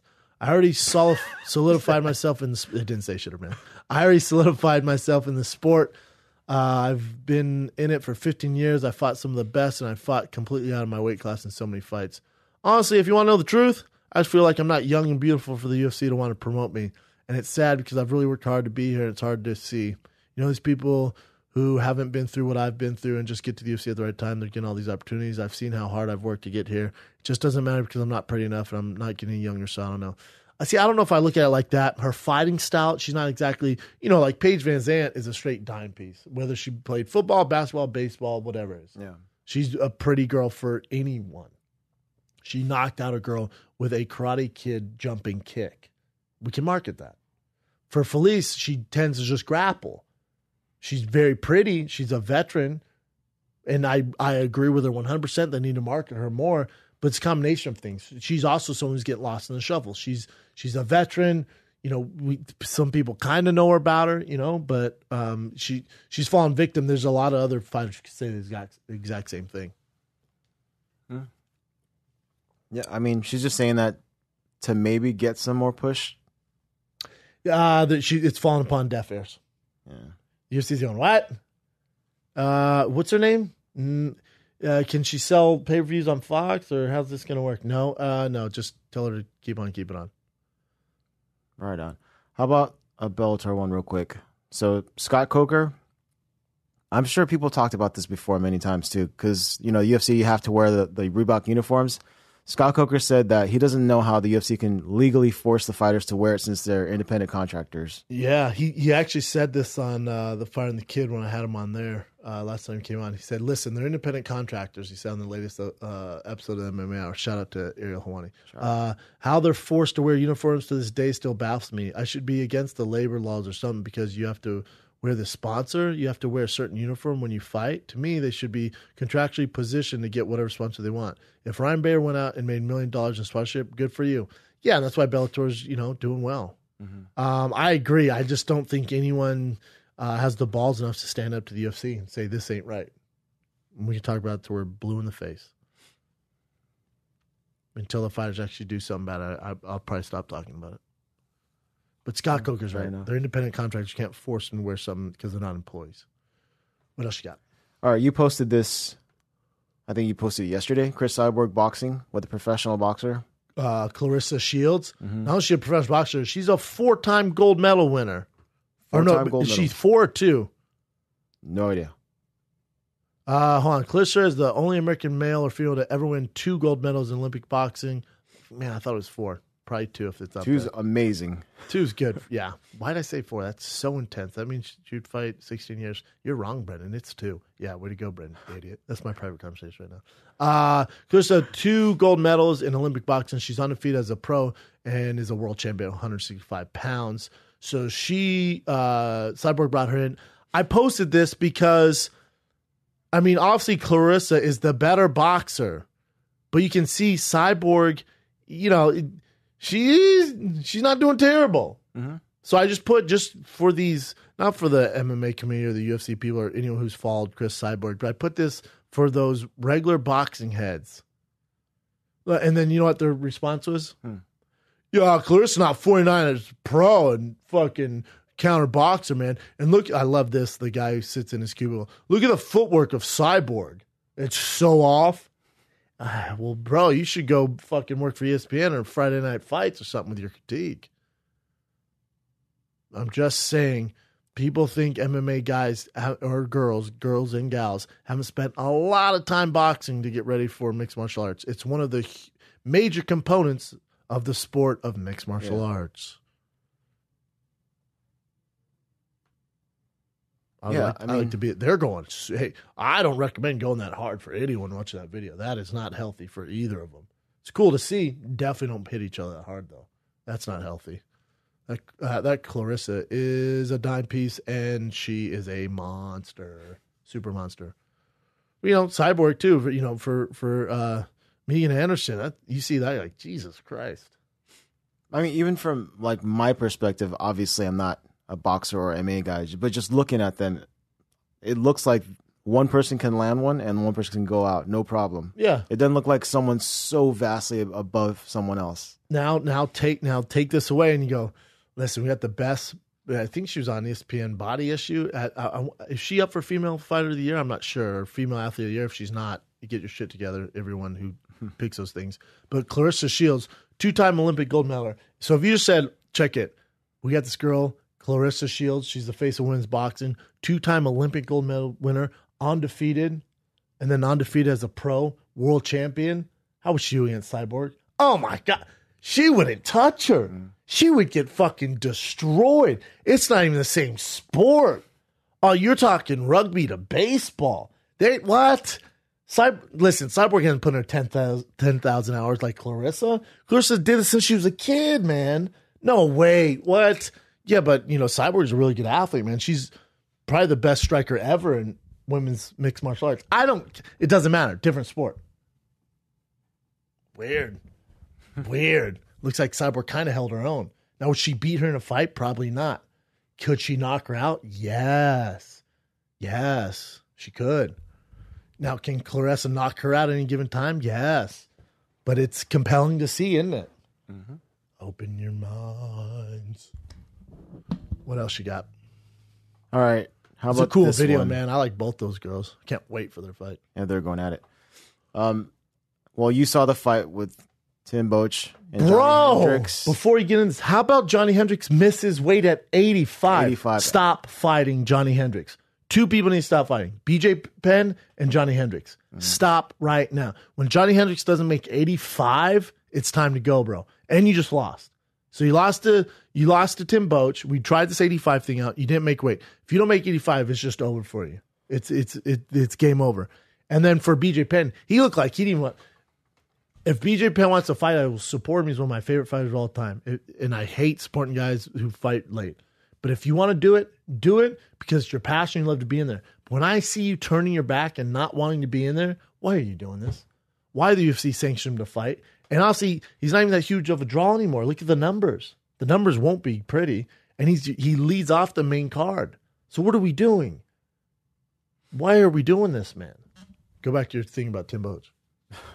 Well, I mean, that's it, man. Like I'm sure anyone who watched this fight, they saw what Johnny Hendricks looked like.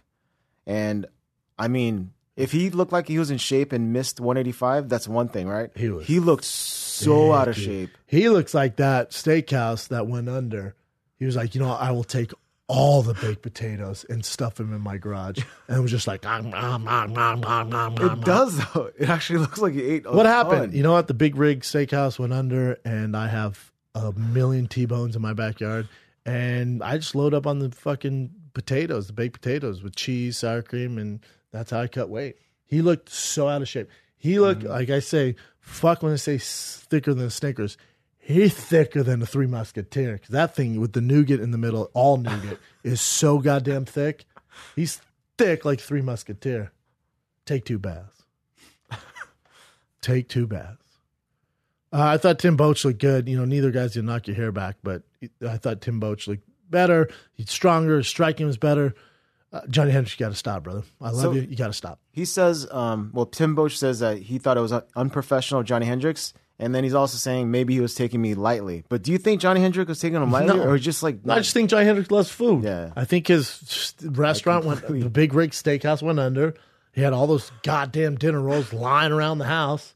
You got fucking T-bones up the ass. You got baked potatoes coming out your ears. Hey, man, can't be around it. It's like an addict. You're crazy. You don't think Johnny Hendricks is going to weigh 300 pounds in 2 years? I mean, he's training, and it is a struggle. What else you got? This one, Michael Chandler. When we were all watching that fight, I'm pretty sure everyone thought that either his ankle was broken or something, but apparently his leg's fine. It was like a nerve kick. Kick to the leg. Kick to the leg that hit one of his nerves, and he shut it off. Yeah, just couldn't figure out where the ground was with his foot. It just didn't work. Weird. So, but he's gonna get a specialist to check it out. But apparently, no bones broken, no sprain. Yeah, nothing like that. And this makes it even more ridiculous to stop the fight, because who knows? Maybe after the second round, he got feeling back into it. That's what he was saying too. They fucked him. So I agree with Chandler 100%. Listen, I love Primus. That kid's a monster, and his story's insane. You got to look up his story as well. All these guys have great stories.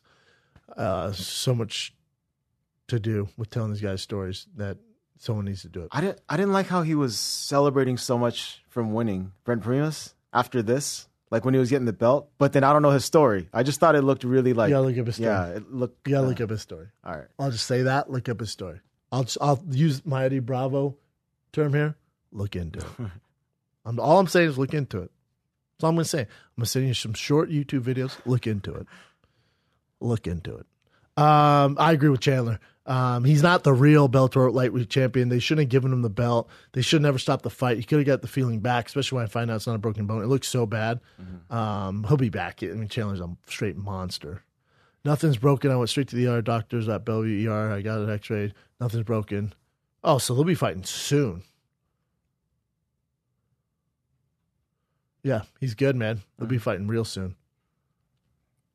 Yeah, it's a good point. He goes, the unfortunate part of the situation was the ref called for the doctors to come into the cage 15 seconds after I just got dropped. After I just dropped him. Remember he dropped him? Like he was on, boom. On it was one crazy. leg, yeah.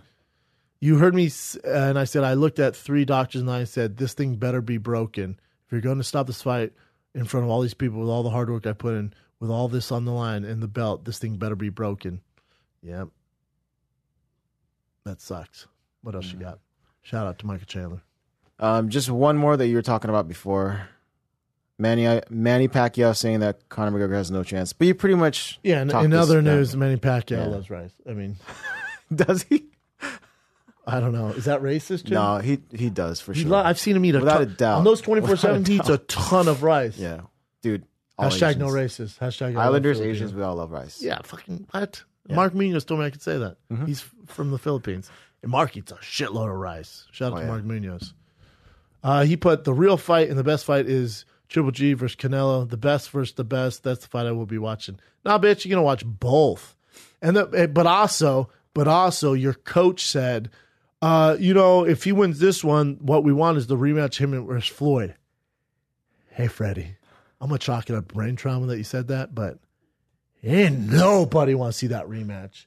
If you try to honey dick the fans on that bullshit again, if you're going to call Conor versus Floyd, at least one of them's in their prime. At least one of them's a legit fighter. At least one of them is a pay-per-view fucking giant. Well, both of them are. But you two, you give me you versus Floyd again, you can piss me off. And Floyd should not take that fight. It's not going to sell well. It's just not. People are so mad at that fight. People were enraged at that fight. Man, all my Filipino friends who wanted that fight so bad because they kept feeling like Mayweather's ducking them, As soon as they saw it, they were so heartbroken because he couldn't land one punch. And it was just a weird fight to watch. It's awful. One of the worst fights in boxing history. Don't ever run that back. I got a better idea. Why don't Floyd, Manny, and Freddie Roach play some 3-on-3 pickup basketball on Fox Sports? Get creative. Do it T-Mobile Arena, same night as in the parking lot. See how it goes. And have Oscar De La Hoya be the ref. Get that shit out of my face. Is that it, brother? That's it. All right. Well, let's we got my boy Matt Mitrione coming off the freshest, hottest win in his young MMA career. When I say young, that he is not young. He's 36, 37. Either way, he doesn't have a ton of experience. To beat a guy like Fedor, I don't care what age, where he's at in his career, it is a huge feather in your cap. So, ladies and gentlemen, enjoy Matt Meathead Mitrione.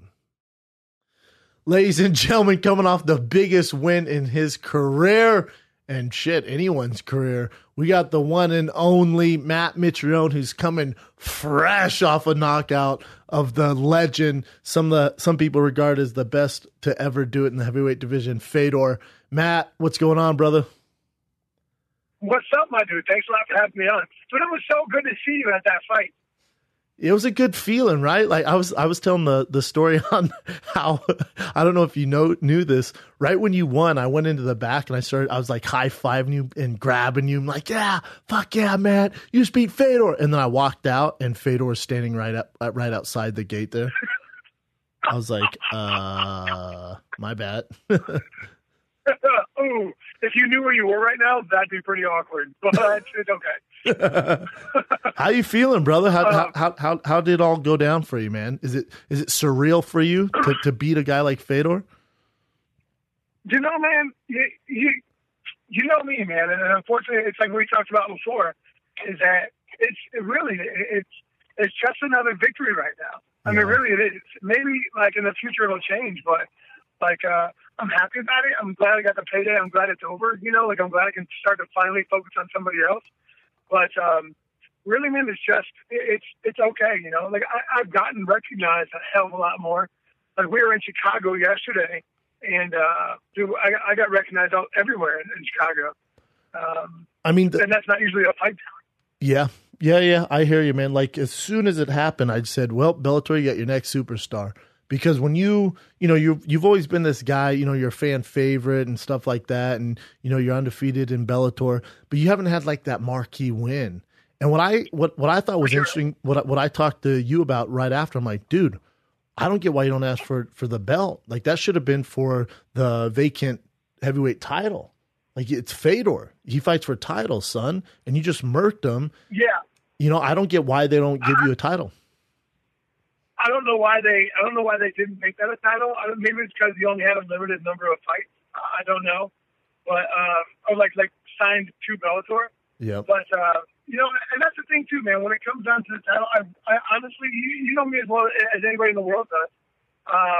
I don't care enough to be like, I want to fight for the title. When they call me up and say, hey man, it's gonna be for the title, they're cool, sweet. Make sure the money matches the title that I'm about to accomplish, and that's all I really sweat about. That's fair. I thought, what else?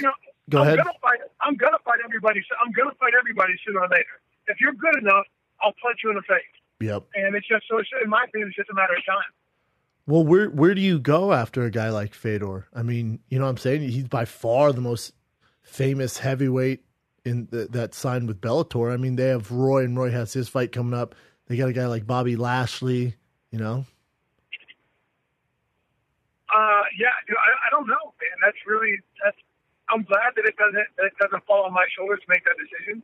I know that there's people like that are bumbling about me fighting Czech, or me fighting Roy again. I'm sure I'll fight Roy again, but it'll be down the road. I don't think it'll be anytime soon. No. And as far as like me fighting Czech, he's on a win streak, but none of his fights have been worth watching. Like none of his fights have been anything that even remotely exciting. And Chicago doesn't even really fight. Yeah, I mean, he doesn't even fight anymore. He's a tactician for certain, and he knows what he's doing, and whatever he does very well. But it's a very different conversation to have now. And like, I think that whoever wins, if they beat me, they have to be able to justify them having the title. And I think that's the difficult conversation to have right now. Agree. I think you're on, for once in your career, we knew this wasn't like this in the UFC, but you got the chips in your corner where I think you can kind of say, like, if they give you someone that you're not familiar with, like, I'm good, man. I just knocked out Fedor, for God's sakes. I thought what was interesting too was in the back, you're like, yo, man, I don't remember it. You're like, where did he throw from? I was like, are you serious right now? You're like, yeah. I'm like, well, you both knocked each other down, man. You're like, what? You're like, yeah. And then when did you come to, like, go through the fight? What were you expecting to go down? How you think it was going to go down? Obviously not the double knockout, but you thought you were going to get the knockout. Oh yeah, for sure. If I'm going to beat Fedor, I'm going to knock him out. Like, I mean, I think everybody knew that. Like, I'm not going to be out grappling and out submitting Fedor. But like, it was when we watched the film. I've only seen the film one time, a whole like I actually had to study it. And that was when I was in the locker room before the press conference. And we noticed that he hit me with a straight right, but he hit me on my chest, like just underneath my collarbone on my right side. I'm sorry, on my left side. And I hit him with a hook, and I turned his chin. But his hands were so quick from his hip to my shoulder. I did not remember it because I got dotted in the face, and I didn't remember it. I did not remember it because it happened so quick, and my brain just processed too much information at the same time, so I kind of like an overload. That makes sense. But so there's if you watch the film, you'll notice I didn't get punched in the face at all.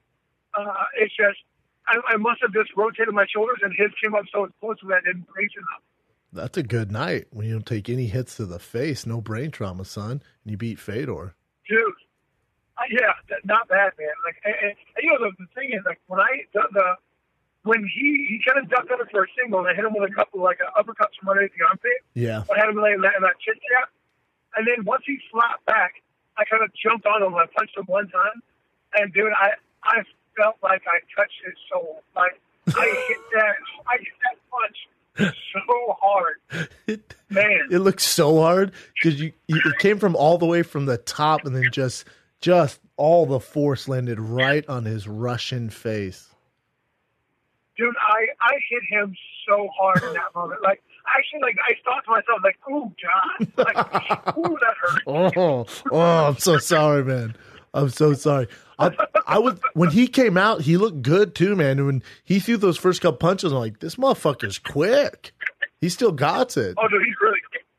Oh, for sure. And like, I was trying to play with him. I was trying to lure him into something. I wanted to see how he was going to react to what I was doing. And that dude, true to his face and his stoicism, that dude did not react to anything. Like, the only thing he reacted to was a body kick that he thought I was going to throw because I was playing around with my hips. And yeah, you said even that was like really quick. Yeah, you said something in the post fight in the cage interview where you said you could tell he was trying to read your hips and shoulders. Yeah, dude, he's smart. He's really, really intelligent. Like I told you in the back, like I understand I only fought him for 74 seconds, but I can tell you right now, he's hands down the best fighter I ever fought already. I'm sure some people would disagree and say Brendan Schaub, but I'm not here to argue that at all. At all. It's Fedor. Let's not get crazy here. Let's not get crazy at all here. No, I thought you looked great, man. My leading into that, and I said this on the TV, was on the prompter there. I was saying that, for me, does Matt want to try and put on a show and walk to the center of the octagon, not use his athleticism and just punch each other in the face? Because that usually doesn't end well when you fight a guy like Fedor. Or is he going to be calculated and show that he has some experience now and start moving, which obviously you did, and it paid off, man. I was so happy. They're like, yeah, try not to be so biased on the commentary, but we know he's your friend, so. Man, he that was one of the things that was really our game plan is don't get greedy, man. Just fight long. Make him get uncomfortable where he has to outreach himself, and then just touch him. And that was really our game plan. But really, but my game plan, my style. That's really the way I fight. I try to make people uncomfortable so they react in a way that they don't normally, and they overextend themselves, and then I counter. I'm just a really aggressive counterpuncher by nature. That's really what I am. With your giant win bonus that you got, what are you doing with the money? What are we doing? We going Sizzler? What are we doing here? I mean, I'm going to tell you the best way we just celebrated. We rolled down to the good old pawn shop in Lafayette, Indiana, and bought my girlfriend a bicycle. Damn, dog. Hey, You're really trying to romance her. Did you let her pick it, or did you pick the cheapest one? How's this work? Oh, well, it was listed at $60 at $59.99. I got it. I walked out of that store fresh for a crisp $2 $20 bill. You negotiated a freaking used bike at a pawn shop. If I was that pawn guy, I'm like, dude, you just beat Fedor. Give me $100, you cheap fuck. No, he knew me. I walked in. He's like, hey, he's like, so how was your weekend? I'm like, so I'll give you 40 for it. Not bad, my man. I will give you 40 for this broke Schwinn over here. So you're in Lafayette. You're in Lafayette, just relaxing. Back home, just chilling, man. I'm gonna start doing my weight routine, my cardiovascular routine here probably this week with my Purdue strength conditioning coach Dominic Reno. I love that. Works with me quite a bit. So I'm just going to start jumping on the routine and get ready. I'm going to try to take my son, my oldest, Jacob, try to take him up to Chicago. We're going to go see Tom Petty at Wrigley Field. Ooh. We're going to come back for Jonah. Yep. We're going to go see, and Sturgill Simpson's opening for him at Wrigley, which would be dope. That'd be great. And then that'd be a great show. And then we're going to come back on Friday night. And then Jonah has all-star games and baseball all Saturday. And then we're going to leave and go and watch the Grateful Dead in Chicago, spend the night in a hotel, the pool, and get crazy. Hold on. So, times, bro, when you say you're going to all these concerts, you're going to Grateful Dead, you bring your kid to these things? I'm going to bring Jacob to the Tom Petty show, and then I'm going to be getting weird on my own at the Dead show. Yeah, that's the way to do it. But my girlfriend and the kids will be taking in the hotel. Okay, yeah, that's the way to do it. You can't bring that cock block kid and your girlfriend to Grateful Dead. It's time to get out the drugs, celebrate this Fedor win. You're going to take your shirt off, probably be in your underwear. Oh, it's going to get weird. It's going to get weird. It's going to get real weird. Bro, all I want from you, man, is, I guess I want you to capitalize on this, and I kept harping it on the air too. Like, next for you is the title shot, man. I know it's not a big deal to you. The reason why it's a big deal is because once you get that elusive title and you have that, you know what I'm saying? Then the ball's in your court. That's all I want for you, man. You are completely correct, and I'm casual about it, but they know exactly if they called me and didn't, and it wasn't for a title, I think they know exactly what I would say and how I would respond. Mm-hmm. But there's no other fight for me to have that's not for the title. I agree. I beat two guys ahead, and then I just beat Fedor. Obviously, if I'm not fighting for strap, they're doing something wrong. So I agree, man. But Bellator knows what's good. They understand their business model, so I'm sure they're going to do the right thing.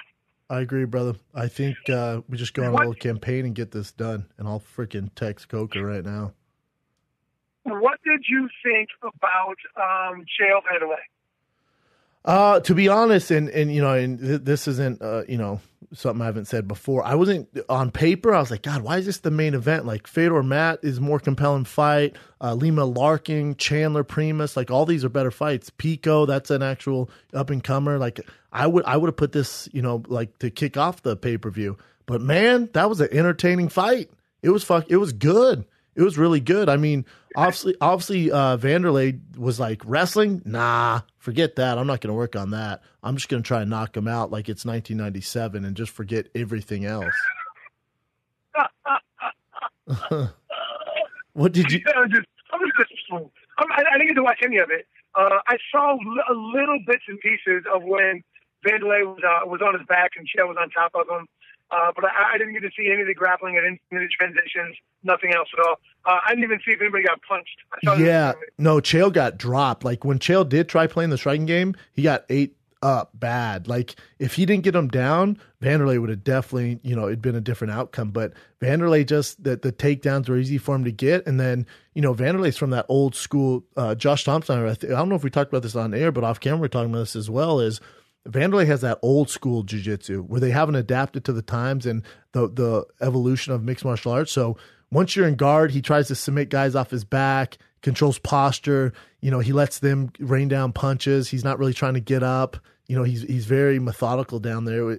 It's tough to see. He didn't have a chance in getting up. He had nothing, man. Yeah. They stood him up because he held onto a guillotine for too long. They were down there for 3 minutes, and it wasn't hurting Chael, and they're just stuck. So Big John stood him up. But I thought Chael had, out of anyone, had the most pressure out of anyone on the fight card to pass the test and get a win. I thought there was a ton of pressure on Chael. His phone. A lot of extra pressure on himself, and I think that he knew he had to perform, which I'm glad he did. But I think anybody that knows how Chael fights knew that fight was going to go that way. I think it was rather predictable. Yeah. But now the question is, who does Chael fight now? Is Chael and Bader? Is that a conversation? Or is Chuck going to come back? Does Chael try to lure Cheeto out of retirement? Yeah, I heard Chuck's down in there training in Thailand. I wouldn't be surprised if Chuck came back.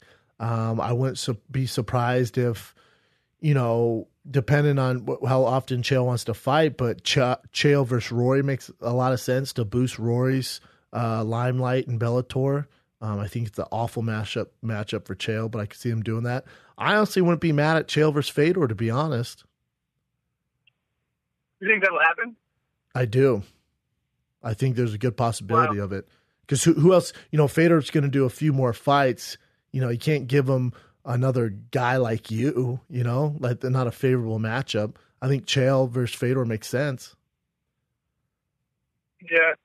Dude, Chael versus Fedor, Chael's going to change levels on every other breath. He's going to try to keep Fedor on his toes the entire time. Dude, good luck getting him down. Good, yeah, no doubt, dude. That's going to be a rough one, dude. Yep. And if you do, you're on bar city from any setup possible. Correct, brother. Well, man, I don't want to keep you. Get back to checking out pawn shops and treating your lady to the works of your labor, man. Find the things, buddy. All right, brother. Great hearing about you, man. Great hearing from everybody. Hey, man, I'm so proud of you, brother, and stay in touch. I'm sure I'll see you soon, man. We got to get you in studio. Buddy. I'll talk to you. All right, brother. Talk soon. Bye. Boom, boom. The one and only Matt Mitrione. Man, I think it's you're not going to get a lot of argument that saying, him going to Bellator wasn't the right choice. Great choice. He's the main event Madison Square Garden, gets the chance to fight a guy like Fedor. Who cares what age or where he's at in his career? It's Fedor. For a guy like Matt to knock Fedor out, and I thought it was surprising. I didn't see the replay where he didn't land on the chin; he just landed on his chest, and that's what sat him down. That makes sense. Matt's a tough puzzle to solve. Like I said, what I'd like for Matt is a title shot next. They have that vacant heavyweight. They don't have a heavyweight title holder. There's a lot of competition. Matt's put together, 4 wins, sorry, but on top with Fedor, he beat a big guy like Fedor. I think he demands the title shot, and I think it would probably what would make sense for the vacant title would be a guy like Chet Congo, and you have Fedor, and then you have Roy fight the winner of that. That's what I would do. And then in the mix, you have Bobby Lashley, you have Kirtanov, you have there's a lot of interesting matchups there. Roy, but that when Chet Congo fought Matt, that was so long ago. Those were in the infant years of Matt Mitrione. He had no experience, and it was still a close fight. He ended up, taking the fight with the takedown, stuff like that. But, I like Matt in that fight. You can't really play it too safe when you fight Mitrione these days, with his confidence, the way he moves. So for Matt, I just hope his team realizes it's now or never. I don't know how often you get even the chance to ask for a title shot. So I hope he does it. And, Matt being to his true colors, as you guys heard, he was at a pawn shop buying his girlfriend a used bike after his Fedor win. So I find that interesting. I love that guy. Super proud of my guy, Matt Mitrione. It's good to be back and not be so rushed. Last week, I apologize, it was a shorter show, but I almost missed my flight. I thought I'd have enough time to do the show and do all that, but Sure didn't. So I appreciate you guys not giving me too much flack. I try to at least give you one a week. And I'm trying, man. I'm grinding. I'm trying. So today's will be a little longer. And hopefully you enjoyed it with Matt Mitrione. We do have some time off from the bigger fights, but July is always big. And then obviously August will be the biggest ever. With that being said, talk about the biggest ever, the Mayweather-McGregor. I'm going on tour this summer, and they just announced a bunch of cities. Pre-sale goes on tomorrow, 10 a.m. local time, whichever city you're in. It's 10 a.m. your time if you're listening to this. The cities are as follows: Phoenix, Salt Lake City, Denver, Toronto, Milwaukee, Chicago, Detroit, L.A., London, and Dublin. That is the list. And I think they're going to add San Jose. I'm not positive yet, but that was the talks. If maybe not one or two, but all of those tickets will go on sale, pre-sale tomorrow, 10 a.m. local time, whenever you're listening to this, whatever city you're in, 10 a.m. local time. We should have all those links up on tfatk.com, I assume by tomorrow. If not, I will tweet out the links for you to pre-sale buy these tickets. Again, Phoenix, Salt Lake, Denver, Toronto, Milwaukee, Chicago, Detroit, L.A., London, and Dublin. I'm coming hard with jokes, fight breakdowns, fan questions, current events. I'm coming hard in the paint. Phoenix is July 20th, Salt Lake July 21st, Toronto is July 27th, Milwaukee July 28th, Chicago July 29th, Detroit July 30th. For LA, Denver, London, and Ireland, we will have info for you guys tomorrow on those specific dates. But it's all around end of July, first week of August. Boom! Everything you ever need, tfatk.com. Tickets go on sale Wednesday morning. I love you guys. Thank you guys for coming out to all those shows. You guys are unbelievable. I can't thank you enough for all the support. As usual, bigger, browner, badder. I'm your host, Brendan Schaub.